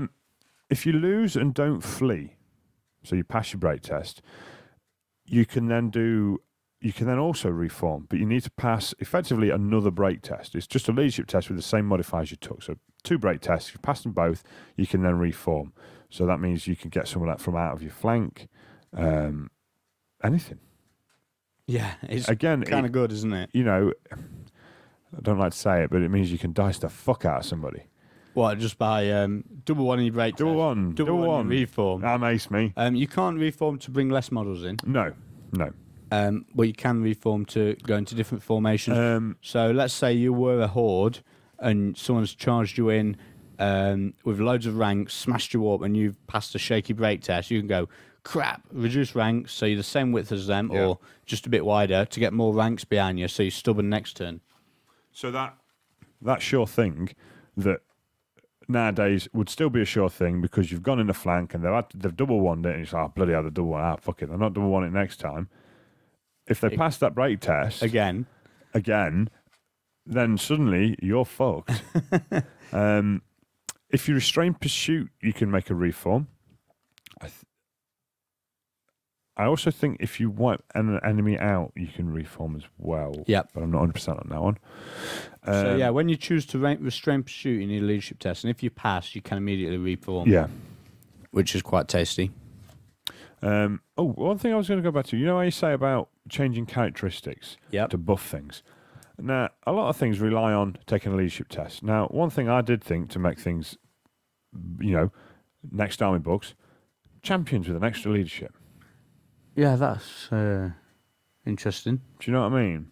Mm. So you buy a champion, might be a more expensive champion, or a leader, or something like that, a variant, and he's got an extra leadership. That helps the unit out. Yeah. There you go. I could be a games dev. Easy. Yeah. So is there anything else in the combat phase that you've come across? No. I've got a couple of things. They're not really for the combat phase section. They're more for the character section, so I've not written down here. One of the things you can do is if you charge a unit in the flank, or if you charge a unit in general, and they've got a character in the unit, or a champion, they can move before the round of combat fights. So you charge in the flank with a dragon, and your character, or a flaming bloodthirster, your character who's got that new special ward save against flaming, Yep. can now move to the flank, challenge the Bloodthirster. So there's none of this Dodging dodging the champions, that's all gone. Which, again, back to the dumbing down, isn't it? Yeah, well, I don't know if it is dumbing down. It's more tactical because you can't think. I could just stick something in there, dodge that character, butcher the unit, and run them down. Yeah, but it was also tactical to make sure that your Characters are in champions the and right your place. characters were in the right place for what might happen next turn. Yeah. Okay, yeah, I Do you know what I mean? It comes down to a different sort of thing of what. Oh yeah, that's the word. Massively different thinking. Yeah. Okay, I think that's the combat phase pretty much. Yeah. Next up's panic. Yeah. Now, panic is basically the same. Obviously, there's no unit strength anymore. So if anyone breaks from combat, it's a panic test. Yep. If they run through you, it's a panic test. If a unit's destroyed, it's a panic test, including destroyed on the table edge. I know there's been some debate about this in the past, but now the wording is throughout the whole book. Wordings are kept sort of the same. So if they use one wording for something else, you can, if you see that same wording somewhere else, you know it's relating to the same thing. Yeah. So one of the things to do say is if you hit the table edge, you are destroyed, and then in the panic section it for a says unit if a destroyed. unit which is destroyed, Yep. it takes a panic test. So again, you die you run into the table edge, you're dead. Panic. A little change that I did notice: panic from 25% casualties is the same as it was. You pivot, you flee in the direction from either the unit that caused the panic or the unit that did the most damage in that phase. Yeah, I've got the notes on that. So But then from any other source of panic, or maybe not any source, but other source of panic, no, that's right. Is it any? Right, the way I wrote it was you always run away from the closest enemy unit, Yeah. unless it's running due to 25% casualties, Yeah. in which case you run from the unit that caused the panic. Yeah, which again goes back to what I said earlier about rallying, because obviously you could take a panic test and you could be running back to where the panic came from, Yep. from where the unit was destroyed or whatever, because you go from the nearest enemy. Now the nearest enemy might be 2 foot away, Yeah. but that's the direction you run, and it's Now, also the direction you keep running. Yeah, once you run in, you keep running in the same direction Yeah. until you rally or hit the table edge. So units are going to be going everywhere. Yeah, and if you drop below 25%, you can still rally, but only on a double one. Really? Yeah, and Ooh. when it comes to victory points at the end, it's only victory points, which is the wording is fled or dead. Fled or dead, yeah. So if it's fleeing at the end or if it's dead at the end, you get the points for it. Yeah, no half no points. half points. Back onto victory points. There are a few little ones as well on there. Capturing banners has changed a little bit. If a unit breaks from combat, you capture the banner, but it's only worth 25 points. But if the unit breaks from combat but you don't catch it, the banner bearer doesn't flee. He stands there to the end, defends his colours, and gets stomped into the mud. Yep. So basically, the unit Loses an extra loses model. the banner Yep. rather than it being captured. So if you break from combat, you've never got a banner again. No, that's it. But you only get 25 points to capture them. You also now get a heroic challenge bonus, I think it's called, Yeah, or something like that. Underdog or something. Yeah, that's it, underdog challenge. If a champion kills a character in a challenge, you get 50 points. So at the Maelstrom event this weekend, where Michael Biggs as Demonet champion killed Bobo's Corn Herald on a jugger, he'd get some bonus points. Yeah. And I think it's 50 bonus points for that one. 50 bonus points. Corner on a jugger.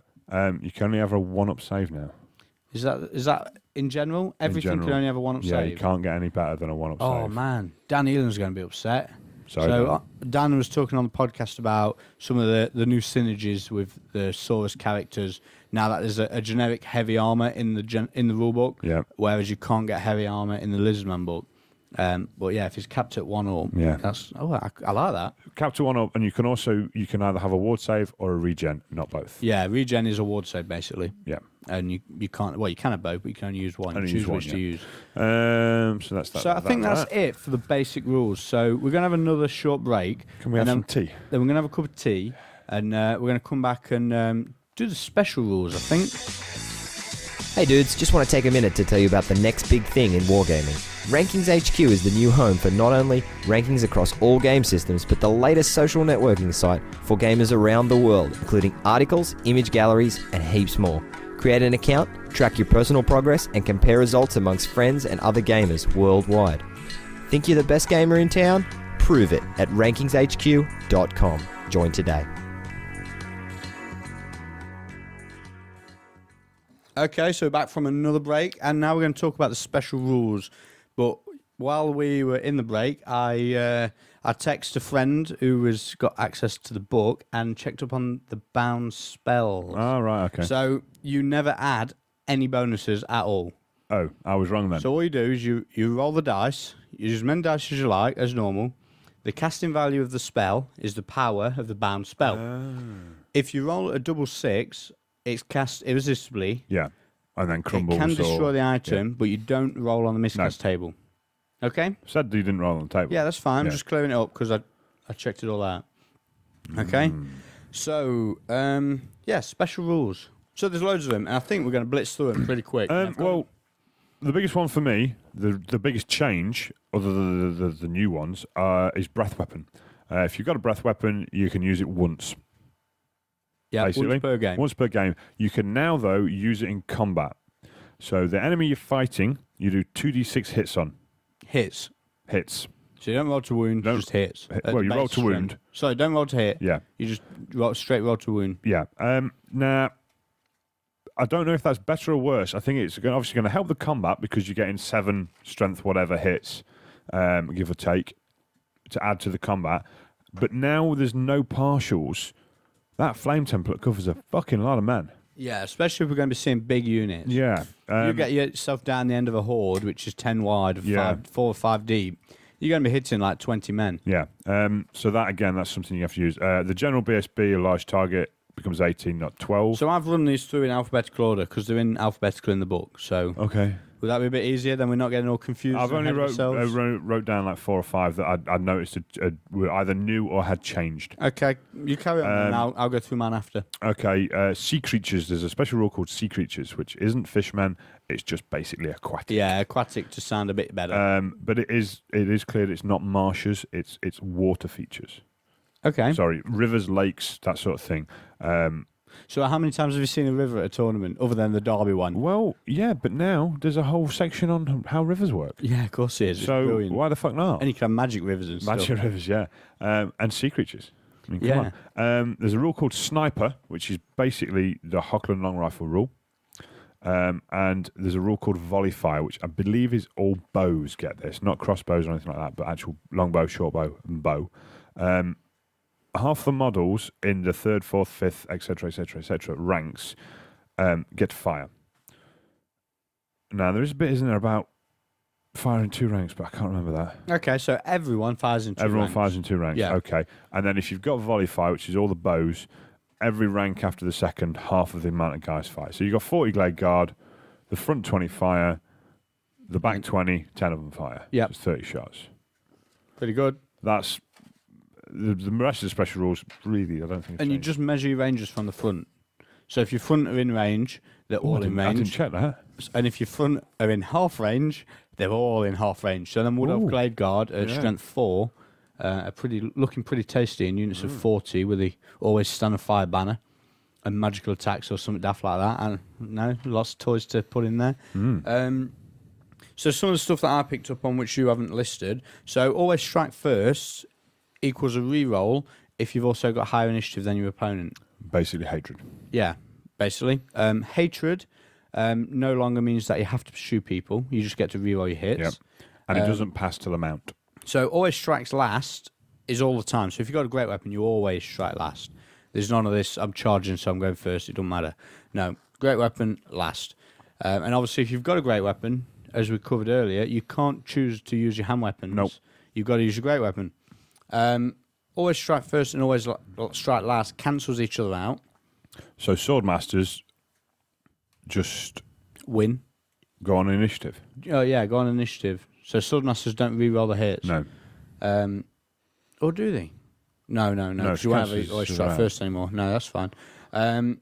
Fast cavalry, have we spoke about fast cav? No. Okay, so fast cavalry have got a new rule called Vanguard.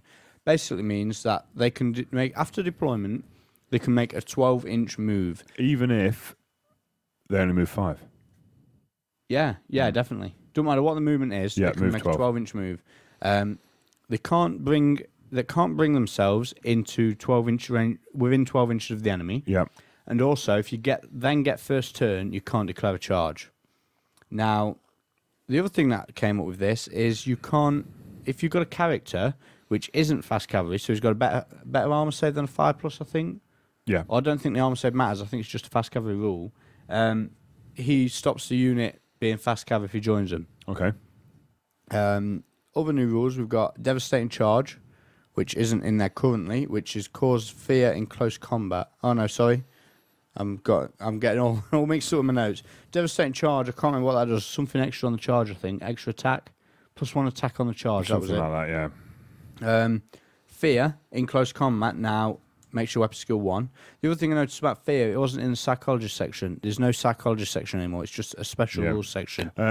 Terror. That's one thing as well that's in the special rule. There's no bubble. Yeah, there's no bubble of terror death. It's only if you declare a charge or No, RD. it's only if a terror causer charges you. Oh, is it? Yeah. Oh. If you're charged by a terror causer, you need a terror test. You don't need one to charge one.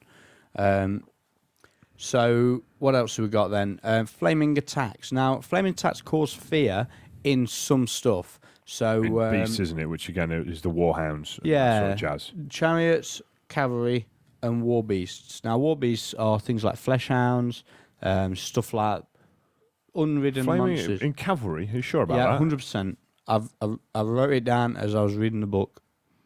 I took my book with me to make Wow. my notes look. It's in my book. Look, wrote it down. So yeah, flaming attacks cause fear in war beasts, cavalry, and chariots. Now back to this fear thing, because obviously fear is quite a big change from the current edition. So at the moment, you've got you're playing with your orcs, you're playing against vampires or demons. You're outplaying them, you're all over them. You got the charge to end the game, and you fail your fear test. You stand there. Not anymore. When you charge, you move in. You take your fear test once you're in combat, and your weapon skill 1. So at worst, you're going to be hitting on 5s. If you fail it. Yeah. If you lose combat, you're outnumbered by the fear. Don't matter, because there's no outnumbered anymore. Mm-hmm. So you're not going to run away. So fear is really, really toned down. It's obviously it's a little boost of someone who it's a bit harder for them to fight a feared enemy, but it's not going to wreck your game like it can do at the moment. Same with terror. You're not going to have a problem of a dragon landing in the middle of your line And it all running off. and making everything shit a brick and run for the hills. It's just not going to happen anymore. So yeah, that's it. I quite like that. Yes and no. I do. I really like it. Again, it brings the game more back into balance. Things can't get ruined just because they cause fear and we don't. But then at the minute, you're paying 8 points for a skeleton. Yeah. You know, okay, it doesn't run away and all that jazz, but it also causes fear, and that's what you're paying for. Now, maybe in the new books there'll be 6 points. More than likely, I'd have thought so. Do Yeah. you know what I mean? Then if it's pointed accordingly, fine. Yeah. But At the moment, it's priced. Yeah, I agree. that's obviously priced for the fear. something to come, isn't it? Yeah. Okay. Or So maybe that'll be in the FAQ. Maybe the point values will change I in the can't imagine FAQ. going into that. It'd be interesting if they did, but I can't imagine it. Listen up, Games Workshop. Yeah, maybe. Do a good job. So, what we got here? Frenzy. Okay, yeah. Before we get into that, so Frenzy, obviously, with random charge differences, it's changed a bit. Now, I sort of touched on this earlier with the probable and improbable charges. Now, what it says is, if it is possible for you to charge, you have to take a leadership test. If you fail it, you have to declare a charge. So, because you can measure at any time, say I've got a Witch Elf unit, movement 5, so they can move a possible 17 inches. If there's an enemy within 17 inches, I need to take a leadership test or declare a charge at that enemy.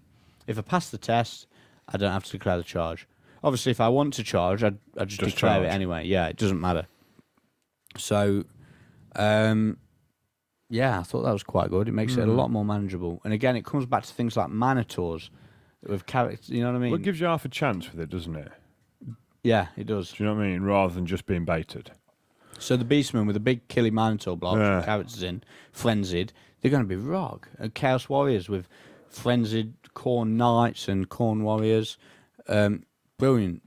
composition? Yeah, maybe we should talk Okay. about that. It's been asked questions on the chat room. We can do. So we're getting some questions on the chat room. Okay, quick one. Fast cavalry.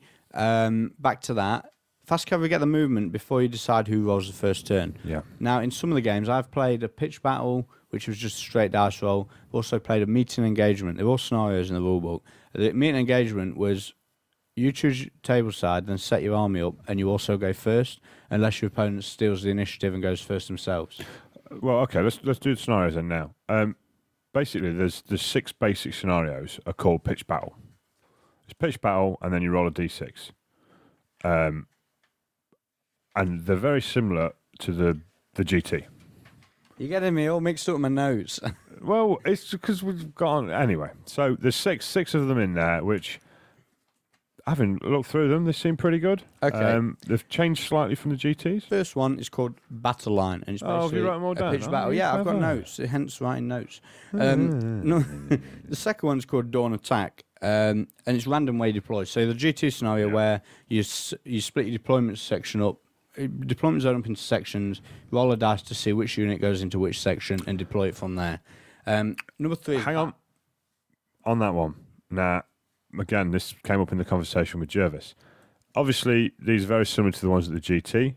They've listened to the feedback because it's now changed slightly. Your characters, you don't roll for them anymore. Well, you can roll for them if you want, or as you roll for a unit that you want to deploy them in, you can place them with the unit at the same time. So there's no more Vampire Lord on a hill shitting it.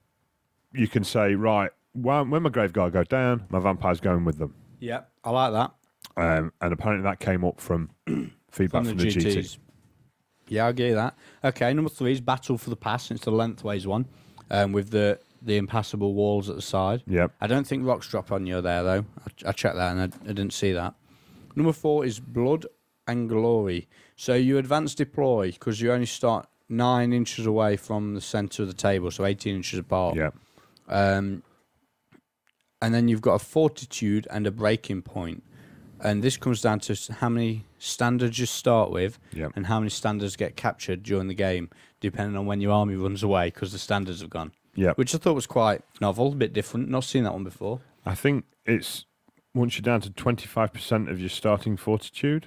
Yep. And your fortitude is measured by how many standards you have. So if you've got 4, if your enemy captures or kills 3, you lose. Yep. Meeting engagement is diagonal deployment and you have reserves involved. And you start 6 inches away in that one, don't you? That's the really narrow one. Yeah, 6 inches from the centre. Yeah. So you're right close to each other. Unless you're me and you put all your dark elves at the back of the board. But the Skaven all charges on turn 2 anyway. Played 7th edition. still. And then number 6 is the Watchtower scenario, which I remember playing at an invitational that we Yes. went to, which is a Watchtower in the centre of the board. You have to capture it. Whoever's in it when the game ends wins, and the game could end early. And also as well, you roll at the start to see who's attacking, defending. If you're the defender, you get to deploy a unit of infantry up to 20 strong in the Watchtower at the start of the game. All right, I didn't notice that. I like that. Yeah. This again came from because now buildings as well. You can assault a building with anything, Yeah. which I think a lot of people assume was coming with the Skaven book because it says that Plague Phoenix can assault a building. Yep. So anything can assault a building. It's only infantry that can capture a building. Yeah. Cavalry can assault it, but they Yeah. dismount, and only the riders get to attack. Yeah. Which is quite novel. Yeah. I wonder if they still get the Lancers. I didn't check that. That'd be interesting. Dunno. Okay, so back to the special rules. We can put that down because I've got that in my notes when we get to it. So We didn't some do of the other composition. special rules. We'll get to composition. It's in my notes. Flying has changed. We spoke about this already. 10-inch move now. So Yes. flying is just a 10-inch movement. You can fly over stuff. When you're pursuing and you're fleeing, you always go across the ground because you're assumed to not be able to gather the height at such a short notice. Hatred's no pursuing. Hover. There's a new rule called hover, which is a fly move, but you can't march. Yep. Immune to sight, pretty much the same. Impact hits, pretty much the same, but they're clarified. Whenever there's a unit has got impact hits, in brackets next to it, it'll tell you how many impact hits it does, whether it's D6, D6 plus 1, whatever. Large targets with the inspiring presence of the general Yep. in the BSB. If they're a large target, they extend it to 18 inches. Magic resistance. This has changed quite a bit. So now, instead of it just adding dispel dice, now it becomes a ward against the magic. Mm-hmm. So, like Flesh Hounds, magic resistance 3, they get +3 to the ward. So they'll now have a 5 at ward normally, it's a 2 at ward against magic missiles and that So sort they of should. damage spells. They do need boosting, those Flesh Hounds do. Oh, yeah. Yeah. They're doing this game. Monsters and Handlers. Do you want to handle that one? It's changed quite a lot, hasn't it? That was an awful segue. Yeah. Right, shooting at them now is different. You shoot at them as you would normally. You wound the monster takes an armor save, it takes his regen if he's got it, etc., etc. So you do 3 wounds. The Hydra player then rolls 3 dice, and any 5 or 6s, it hits and kills a crew. You don't then further wound a crew, you just take a crewman off.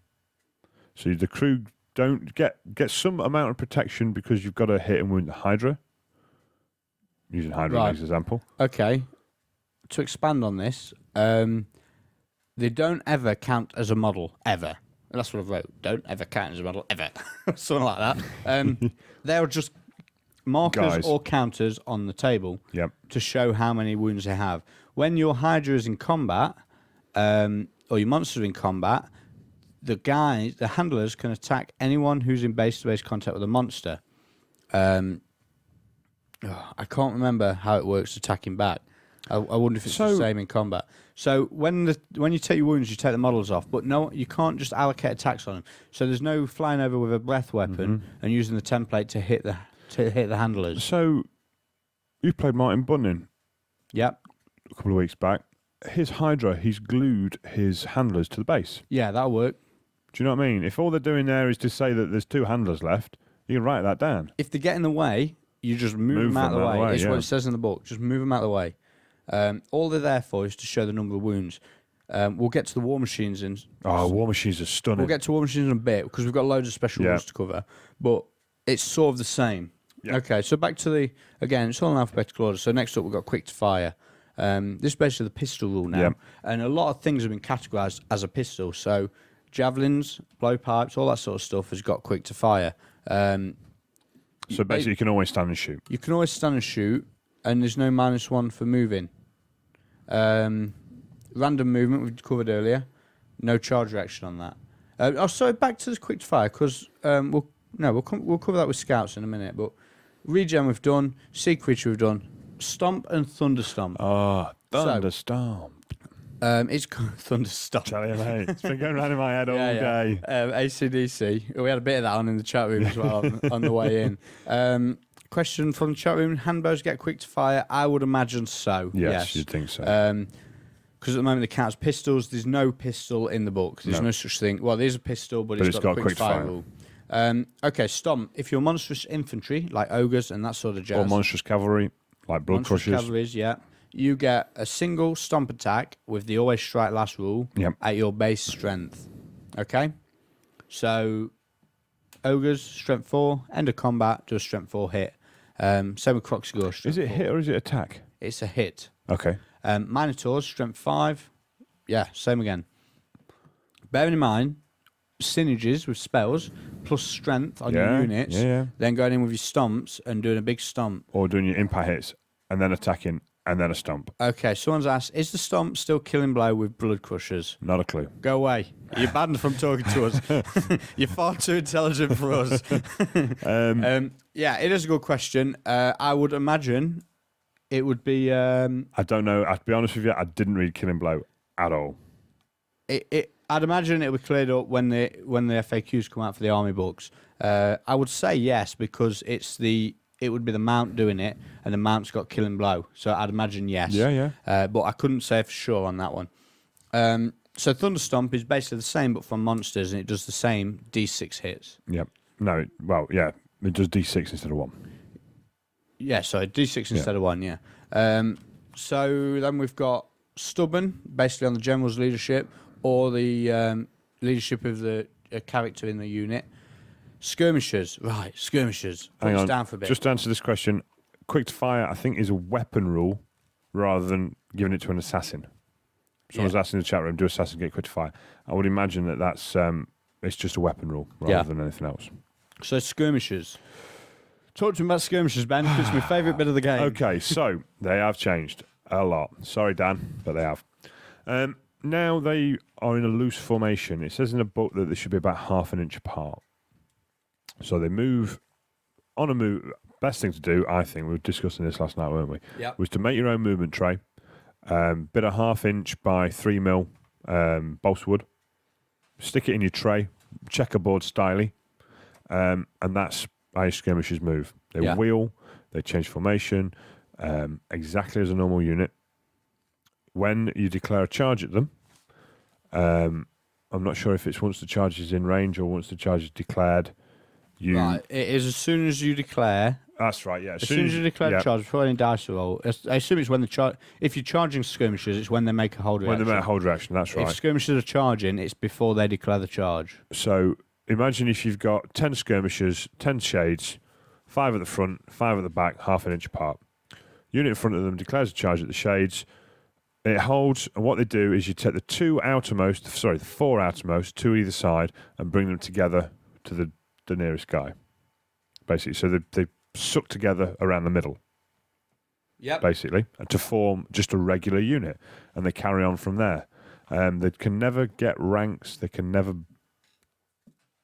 break ranks. They can march and fire. They can march and fire, and then when you combine it with the quick fire balls or the blowpipes, that's pretty impressive. Oh yeah. The other thing they can do is they can make, when they're moving, they can make as many reforms as they like. Yep. And move. I don't know if they can march and do that. Not sure. But yeah, it's the biggest thing is the the sticking a dude in front of something. You can't do that anymore. Redirecting with skirmishers is all gone. That's all gone.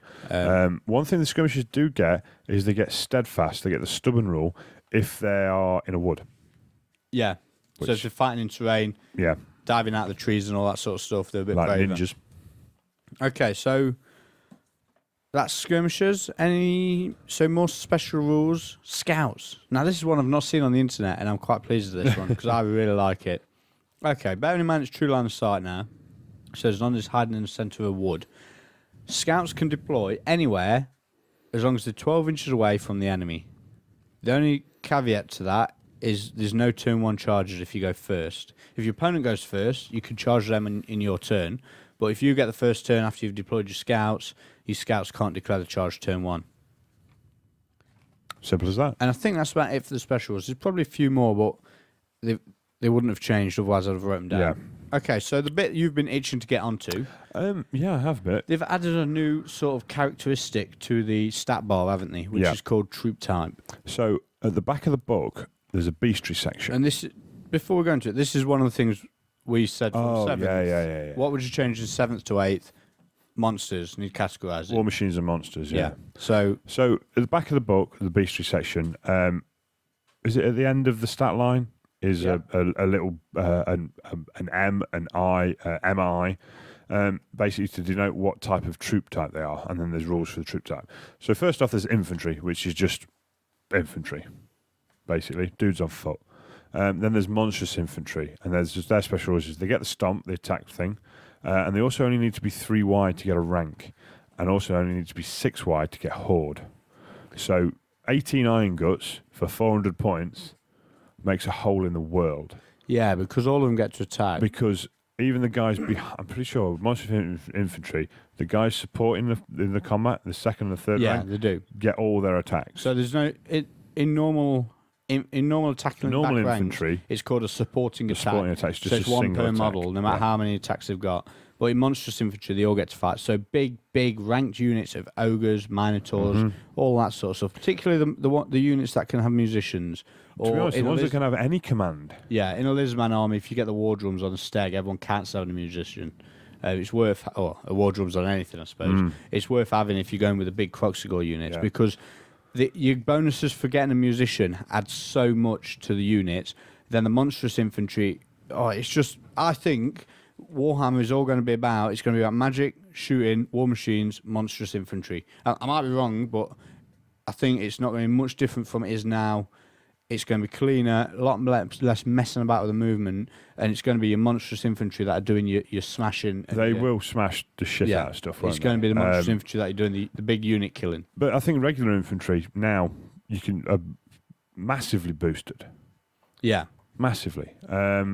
So then you've got cavalry, which is basically the same rules as they are now, apart from the psychology. So the hatred and things like that aren't passed to the mount. They've got monstrous cavalry, which is your blood crushers, things like that. They get stomp. They also get the 3 wide for ranks and 6 wide for horde. The swarms, they're the same, but now they have it's called unstable, which is effectively crumble. Same as crumble, yeah.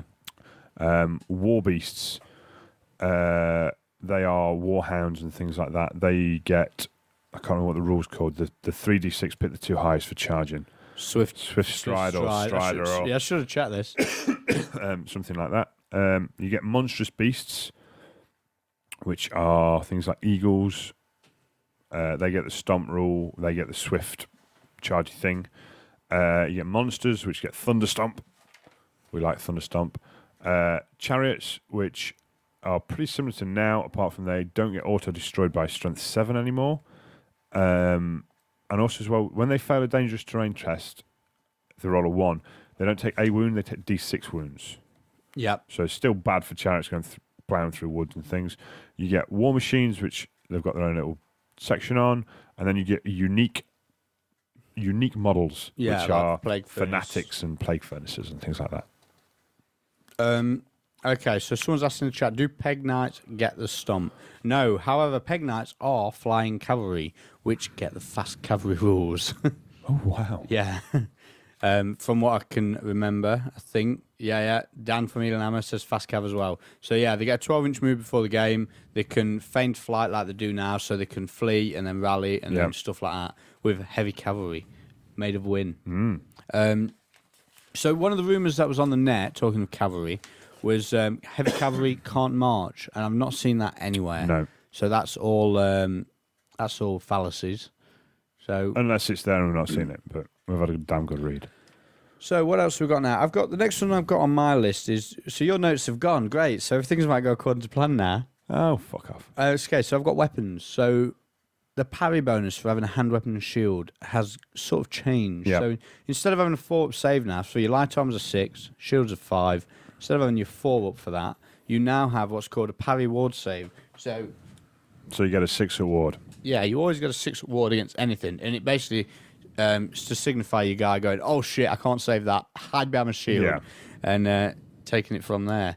You get it against breath weapons and everything, and getting quite cinematic. You're getting involved more dice, and again, it's more involved with the game. 'Tis-inch Chaos Warriors. Yeah. Okay, so next one up, must use close combat weapons. We've already said that. So if you've got a great weapon, you've got to use it. So great weapons are not classed as being mounted or not mounted. So you're always getting +2 strength. However, you are always striking last as well. Yep. Spears fight in an extra rank. So again, if you're a horde and you've got spears, that's 4 ranks. So them clan rats, 5 points a model, is it? Or is 6 with a shield, I think. 6 with a spear and a 6 with a spear and a 6 shield? with a spear and a shield. Yeah. For dirt cheap, Yeah, 10 yeah, wide, yeah. so 60, 120, 240 for 40 of them, all fighting. So you may as well stick an extra 10 behind so they can take 10 casualties and still fight back. Or Dark Elves with spears. You know what I mean? 10 wide, 40 of them fighting, Cauldron of Blood. I think this Cauldron still only gives them 1 for the supporting. But killing blower, though. Oh, yeah. Yeah, tasty. Okay, command groups. You now have a strict order in which a command group will be removed. So, the first one to die is always the musician, and then the standard, and then the champion. Unless, of course, the champion's already died, or you don't have a musician or your standard. But yeah, strict order. You can't choose to take standard off early, or anything like that. Was that in 6th? I don't know. Or was it 5th? So characters. Some of the rules for characters. Lookout Sirs, you can get it within 3 inches. So if you're within 3 inches of a unit, just milling about, you can get a Lookout Sir, but it's only on a 4-up. There's also some degree of Lookout Siriness, depending on what what unit size you are. So like a cavalry or a monstrous cav, what classification of unit you are compared to what size unit you're in. Yeah. I think you don't. If you're on a horse, you don't get a look at sir in If an you're an infantry infantry unit. unit. But similarly, you can't be picked out. Okay. But obviously now cannons can point at what they want and Yeah, all that yeah. sort of stuff. So you could soon get hit. Multiple base sizes in a single unit. So let's say you're a 20mm base, you join a 20mm unit. It's easy. You're on a 40mm base, you join a unit of 20mm. That's also pretty easy. If you're a 25mm base, joining a unit of 20mm men, you've got to go to the side. You stand at the side of the unit, so you've got a ranked up whole unit of like 50 men, all on 20 bases. The character stands at the side with no men behind him, but he's still part of the unit. Can he move within the unit? No, he can go one side or the other. He can't move in the unit, so he can't disrupt the formation because his base is the wrong size. Okay. Do you follow what I mean? Yeah, So yeah. if you've got, if you've got a 25mm cavalry base in a unit of marauders, so the 25mm bases anyway, your cavalryman's fine. You can move anywhere in the unit he likes, okay? so But if if that it's same different- cavalryman wants to go in goblins, it's not Can't do happening it. because it doesn't. He has to go one side or the other. So he can still join the unit, but he has to go one end or the other. Standing and firing at a character which is charging out of a unit hits the character. However, he still gets a look at sir, but only on a 4+. Okay. What have I got here? Initiative order is really strict. Apparently, I read this and I couldn't really understand it, so I read it 2 or 3 times, and I think I've got it right of what I've got. So it's in really strict initiative order. So my elf lord charges an empire unit, and Yep. the champion challenges me. So my elf lord's initiative 7, and he's got his lance of killy death, and he kills the champion. Right. Then it'd be the champion's go, but he's dead, so he doesn't get to go. Then it's the dragon's go, because initiative 2. There's no one to attack, so he can't get overkill. Okay. That's the way I understand it. I might be wrong on that, but like I say, I read it 2 or 3 times, and that's the way I sort of understood it. So your overkill would literally just be whatever the elf lord does. Yes. So if your rider goes in and it does 4 attacks for your rider, and you kill your champion for 4, your dragon doesn't get to go and kill a load more stuff because there's nothing else there to kill. Again, I didn't really understand it when I read it, Yeah. and it seemed wrong, but it seemed clear. It does nerf a dragon again. It seemed really, really clear. So clear that I read it 2 or 3 times and I wrote it down, and I've sort of highlighted it as well. I don't know. Yeah. It's weird. Okay, the next one was if you lose a mount. So if you charge in and stand and fire kills the mount, the rider can still get in. If he's got, because obviously you've rolled your 2 dice. You've already rolled your dice and Yeah. okay, yeah. Again, there's some rules discussing that as well. Obviously, if you're on a flyer, Yeah. It's a bit cleaner, a bit 'cause- clearer. it's your 2 dice now plus your rider's movement instead of your mount's movement. So it might be, do you know what I mean? Yeah. But you've already Oh rolled. no, you won't have rolled your dice. Sorry, you won't have rolled your dice. That was it. You declare your charge. You do the stun and fire. The mount dies. The declare of the charge still stands, but now you're on your rider's movement instead of Okay. your mount's movement. That's Yeah, the yeah. one. Okay, BSB rerolls all. I've got that one. Okay, War Machine's next. Have we mentioned that? BSBs reroll all leadership-based tests. Oh, might not. That's why I've underlined it twice. That's why you've put all. So it's Yeah. not just break tests, it's panic, it's the fear, it's spell effects. Yeah, anything that needs I'm leadership sure it says tests. it. Any leadership-based tests, All leadership-based tests may be rerolled Yeah. if you're within range of BSB. which is 18 inches if he's riding a manticore. Yeah, or yeah, basically. So War Machine's then, Ben. Come on, you've been excited about this since you first saw it. Okay, so one thing I'm not excited about is guess range is gone. Yeah, that'd be a bit difficult having to guess range after you've just measured it. Yeah, completely gone. If you've got a cannon, you go, it's going that way. So you choose what? 8 Well- inches from the front of a unit? Yeah, basically. And you So can measure that 8 inches if you want. Yes. Whatever you decide is the best, yeah. you choose. So start at the start. War Machines now, they don't have base sizes, which is one thing I think they missed. But from conversations last night, I think it's down to the fact that They don't want to put base size because then if they decide to change the base size with what they package them with, they have to change it again, etc., etc. So now you nominate a point at the start of the game that you're going to measure all your things from on your cannon or your stone thrower. And it does say in the book, if it's a cannon, do it from the muzzle. If it's a stone thrower, do it from the crossbar, that sort of thing. Oh, excellent. And it says pick the same single point every time. Single point every time, yeah, whatever you're measuring to. You use that. I think you use that point for if they get charged, anything. So to shoot your cannon, you pivot it like you do nowadays. You pre-measure you're shooting a dragon 8 inches from the front of the base. So if you roll a 10, it lands on the back of him, and that's it. You roll your artillery dice. All cannons now do D6 wounds. Yeah, even the little ones. Yeah. So that's a boost to dwarves, dogs of war, that sort of stuff. Cannons have changed a little bit because now if you hit a monster or monstrous infantry, monstrous cavalry, but don't kill it, the ball stops. Well, it doesn't stop, but it says it loses all its momentum and does no further damage. So you shoot at ogres, you only do 2 wounds. That's it. You only hit the one guy, even if it's bounced through 3 or 4. If you hit terrain, it might just be obstacles. Actually, you can destroy defended obstacles. Yeah. So if you're shooting a unit that stood behind a wall, if it hits the wall, it destroys the wall, but doesn't go any further because it loses the momentum. Stone throw is the same. Basically, pick the template up, put it wherever the hell you want, roll your scatter dice. Stone throwers can now fight indirectly, so they don't need line of sight.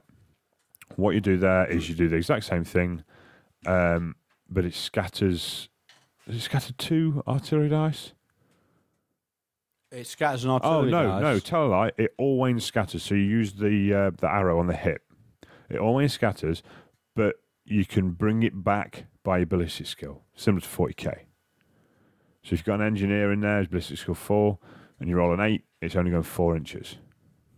Yep. But that could be at the back of the board, not seeing anything.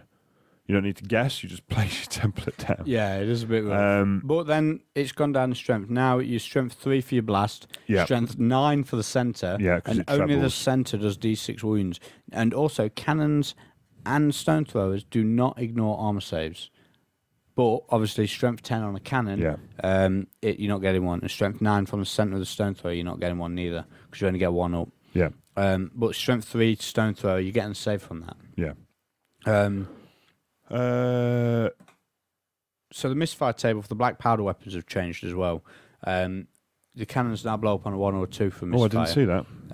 3 or 4 is no shot this turn or next, and 5 or 6 is no shot this turn. So they've got more accurate, but they don't do as much damage with the no armor save and the strength 3, and the misfire's a bit worse. Also, as well, the way the crew work has changed. Basically, the crew there, like Ben said earlier, effectively very pretty counters. If a crewman dies from a misfire or something like that, it's effectively the cannon losing a wound. Once all the crew are dead, take the cannon off. Every time the cannon takes a wound, take a crewman off. Yeah, and obviously now it's toughness 7 still. Yeah. You can still wound a 7 on a 6. Yep. So every time you do a wound, take a crewman off. Shoot them 2 ranked up units of bowmen shooting in multiple ranks. You're only having to measure from your front, so you don't have to worry about them all getting in that close range. If it's going to kill it quicker. Yeah. Oh, it will. Panic tests with war machines. If a war machine fails a panic test, the crew don't flee anymore. What they do is they shit themselves, they dive under the machine, and next turn they can't fire because they sort of dust themselves off, get a bit of confidence back, and start shooting again the turn after. Charging a cannon or a war machine's changed slightly. You declare your charge as normal, measure to the point.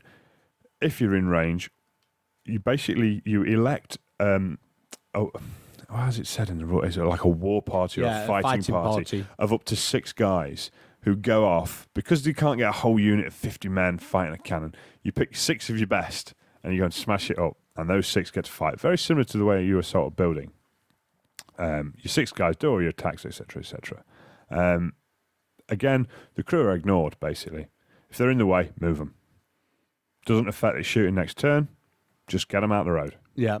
The only thing that matters is the actual body of the cannon. Brilliant. Really clean, like it. And it works.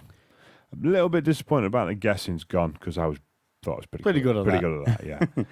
Okay, so I think we're about there. There's a few bits that we haven't covered yet. One of them is army selection. Mm-hmm. So this is one of the things in the main rule book which does actually override all the army books. So forget what it says in the army books. There's a side note about this saying use this section. So you get 25% of your points maximum to spend on Lord choices. Yep. And that is multiples of the Lords. So if you've got cheap Lords, 2 level 4 wizards are normally about 500 points for the pair. You don't get magic items, all right, but you get the 2 wizards, or you can get a Dark Elf Lord on a horse and a level 4 sorceress. You can get the pair of them for less than 500 points. Again, in a 2,000 point game, you're getting 2 Lords if you want it. Yeah. Heroes, Obviously, your mounts count towards that as well, don't they? yes. Heroes are a maximum of 25% of your points. Again, now, this kind of disappoints me a little, because some of the armies which can actually make quite nice lists, like the Demon list with the 4 heralds, you won't see that anymore because you can't get it in. Because you can't use your Lord slots to pay for some of your heralds. You've got no option to do that. You've got a minimum of 25% of your points which you have to spend on core. So again, this comes back to 500 points. If in a 2,000 point game, you've got to spend on units. You've also got units in general across the board. You have to have a minimum of 3. They don't have to be core units, just units in general. Special choices, you can have up to 3 of the same special choice, and you can spend a maximum of 50% of your total on special units. And rare choices, you can have up to 2 of the same rare and a maximum of 25% on choices. However, you can get things like the Skaven, getting probably, 2 Warp Lightning Cannons, 2 Doom Wheels, 2 Warp Lightning Cannons, and probably 2 catapults, Plague Core catapults as well. So there's some tasty things you can get in your rares, like High Elves with a fleet of eagles, a flock of eagles at 50 points each. You can get hundreds. Oh no, sorry, 2. 2 are the same. But the 2 for 1s only it's count army as books. 1.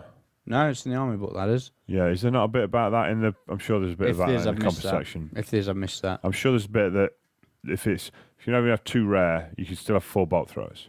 Yep. Fair enough. I'm pretty sure that's what it says. Yeah, okay. But now I think we're about there. Now there's a massive section on allies, which I don't think we're going to cover in this episode because didn't really read. To be honest with you, it looked quite similar to the doubles rules pack. It's a lot of the campaign stuff, and it's a lot of the allies based on the.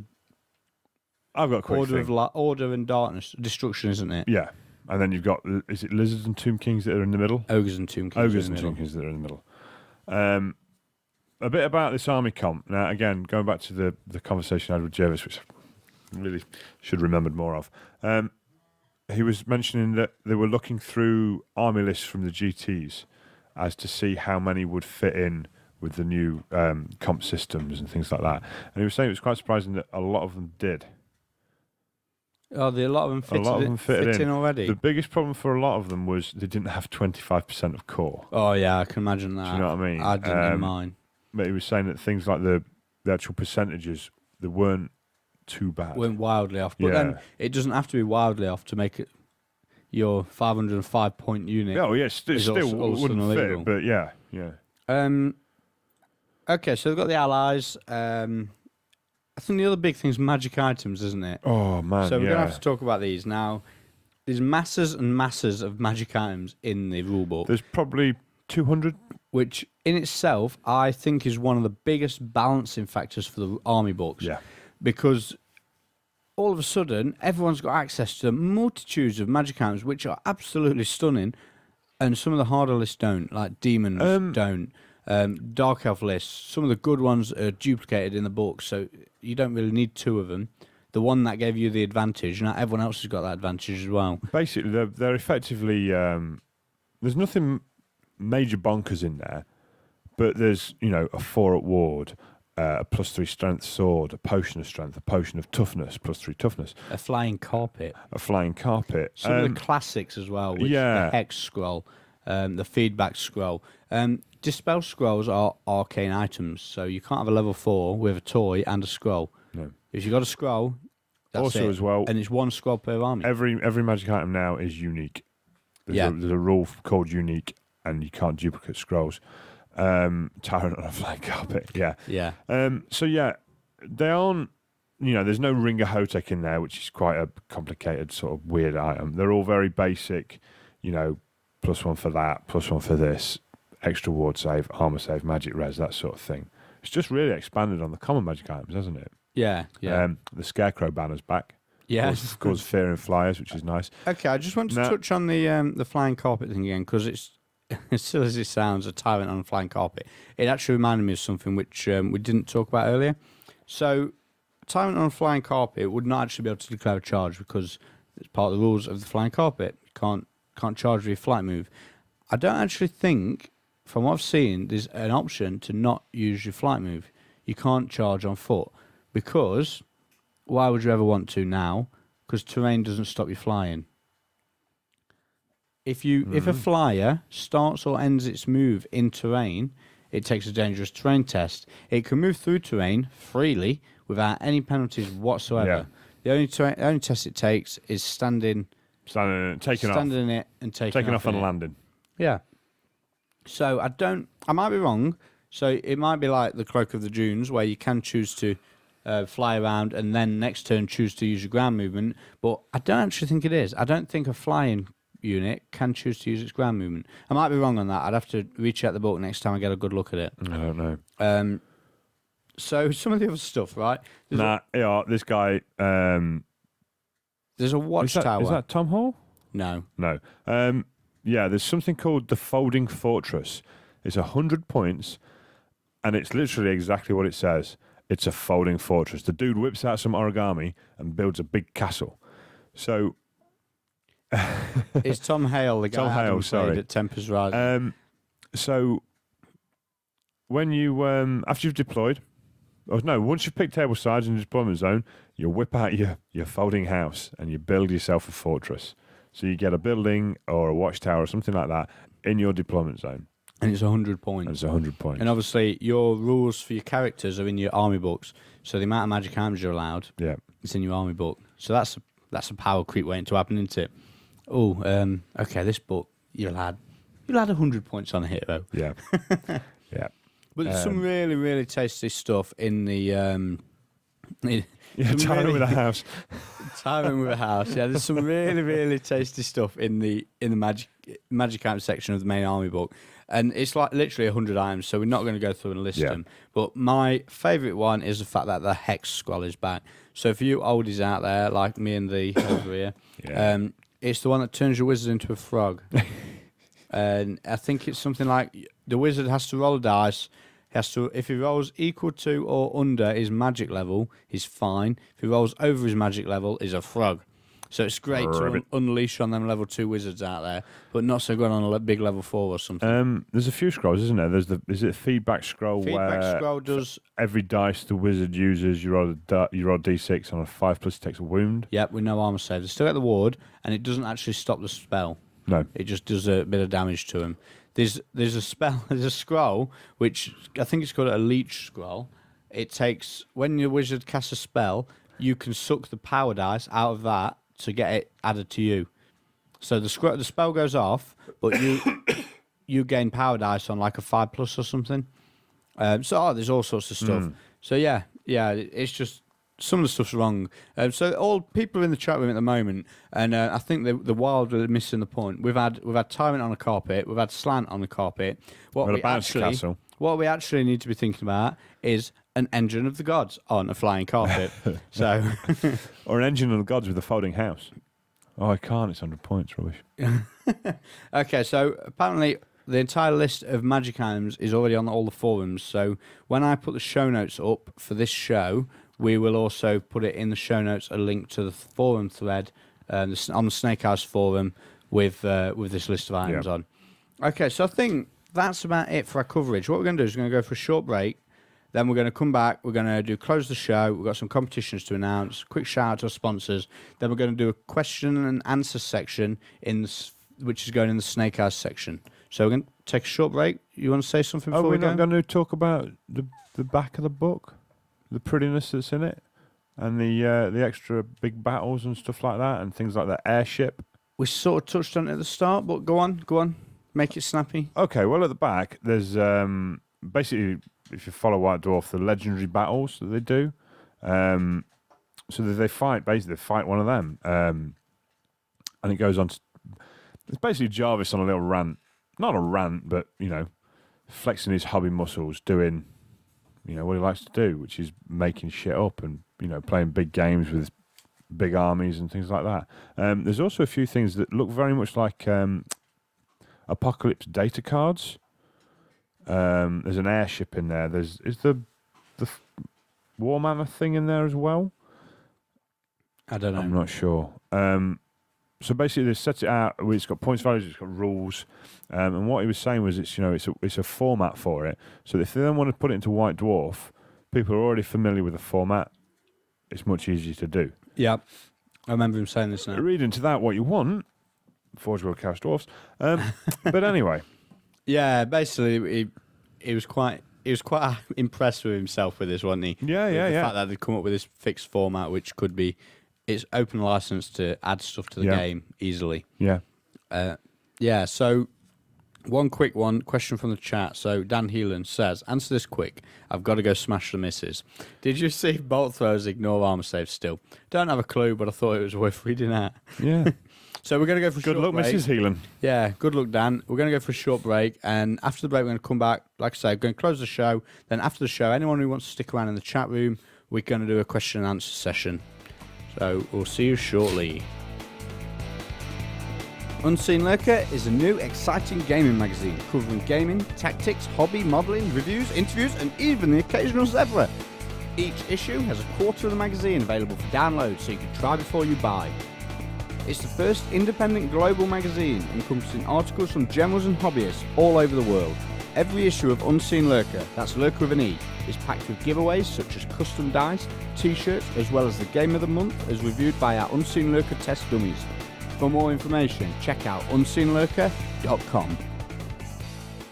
Okay, so we're back, and I think we're going to close the show now. There's not much that we haven't covered in the book, but at the same time, there's also quite a lot that we haven't covered, if you know what I mean. It's there's a lot of stuff in there which doesn't really matter, you know what I mean? It's just filler, but it's awesome, all kinds of awesome. Oh, yeah, filler. it is. I mean, the thing is, we're looking at it from a narrow end, aren't we, of tournament play. Yeah. There's a lot of other stuff in there that Turn it into chess.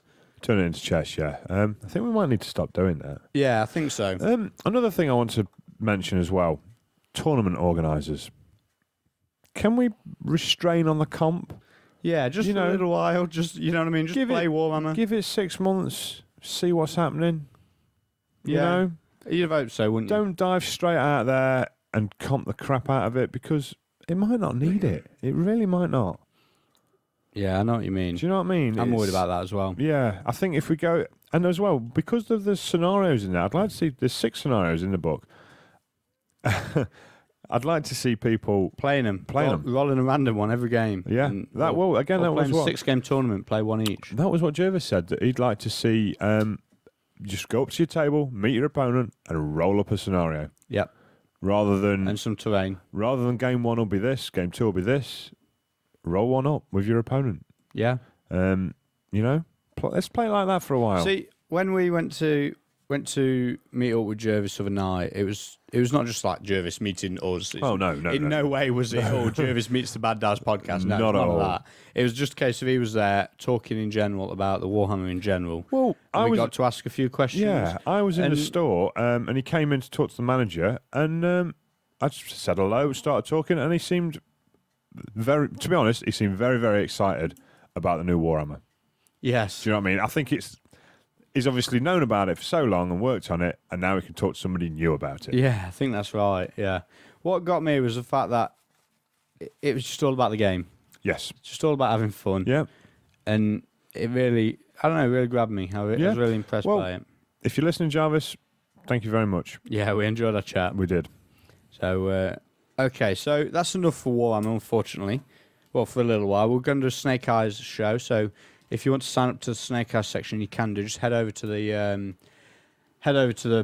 website. It's www.baddice.co.uk/snake-eyes.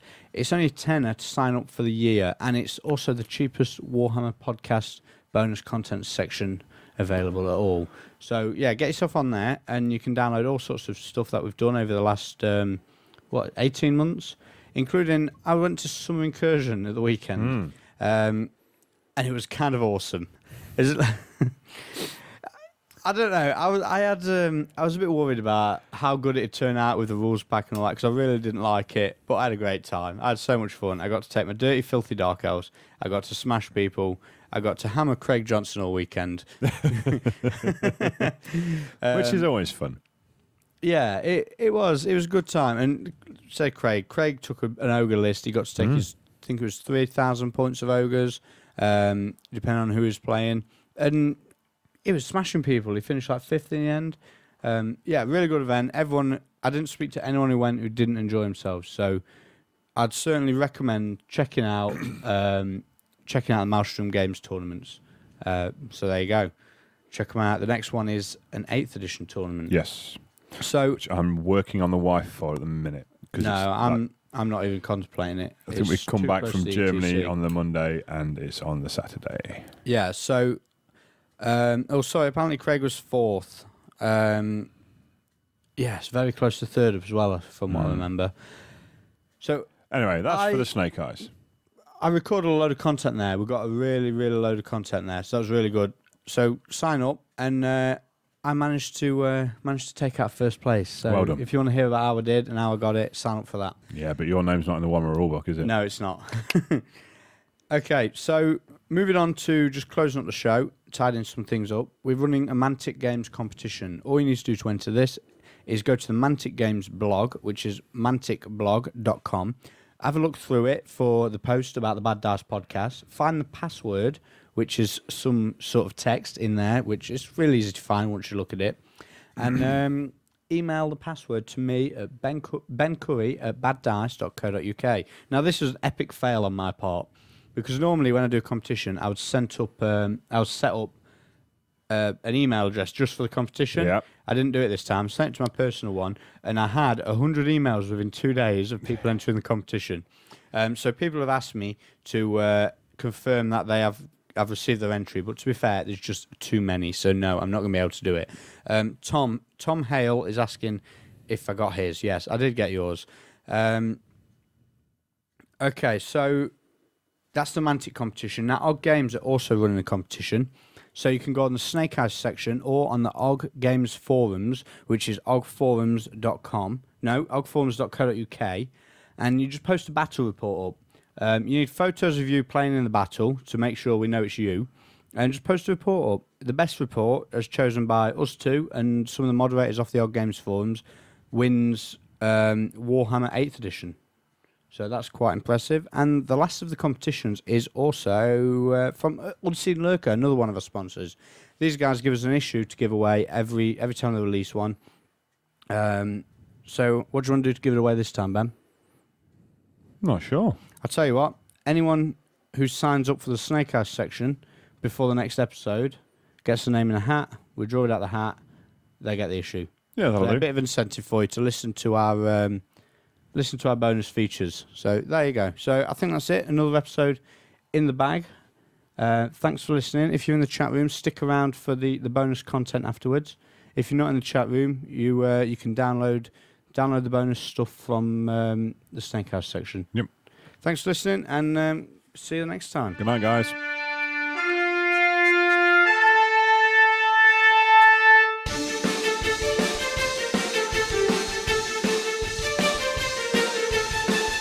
The preceding podcast was brought to you by Ben and Ben Productions.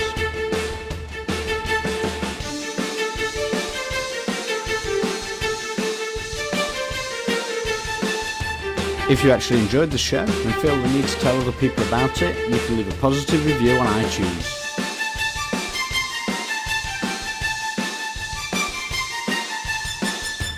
You can contact both your hosts at thebens@baddice.co.uk, or you can contact us individually on bencurry@baddice.co.uk or benjohnson@baddice.co.uk. say thanks for listening, and we'll see you on the next episode of the Bad Dice Podcast.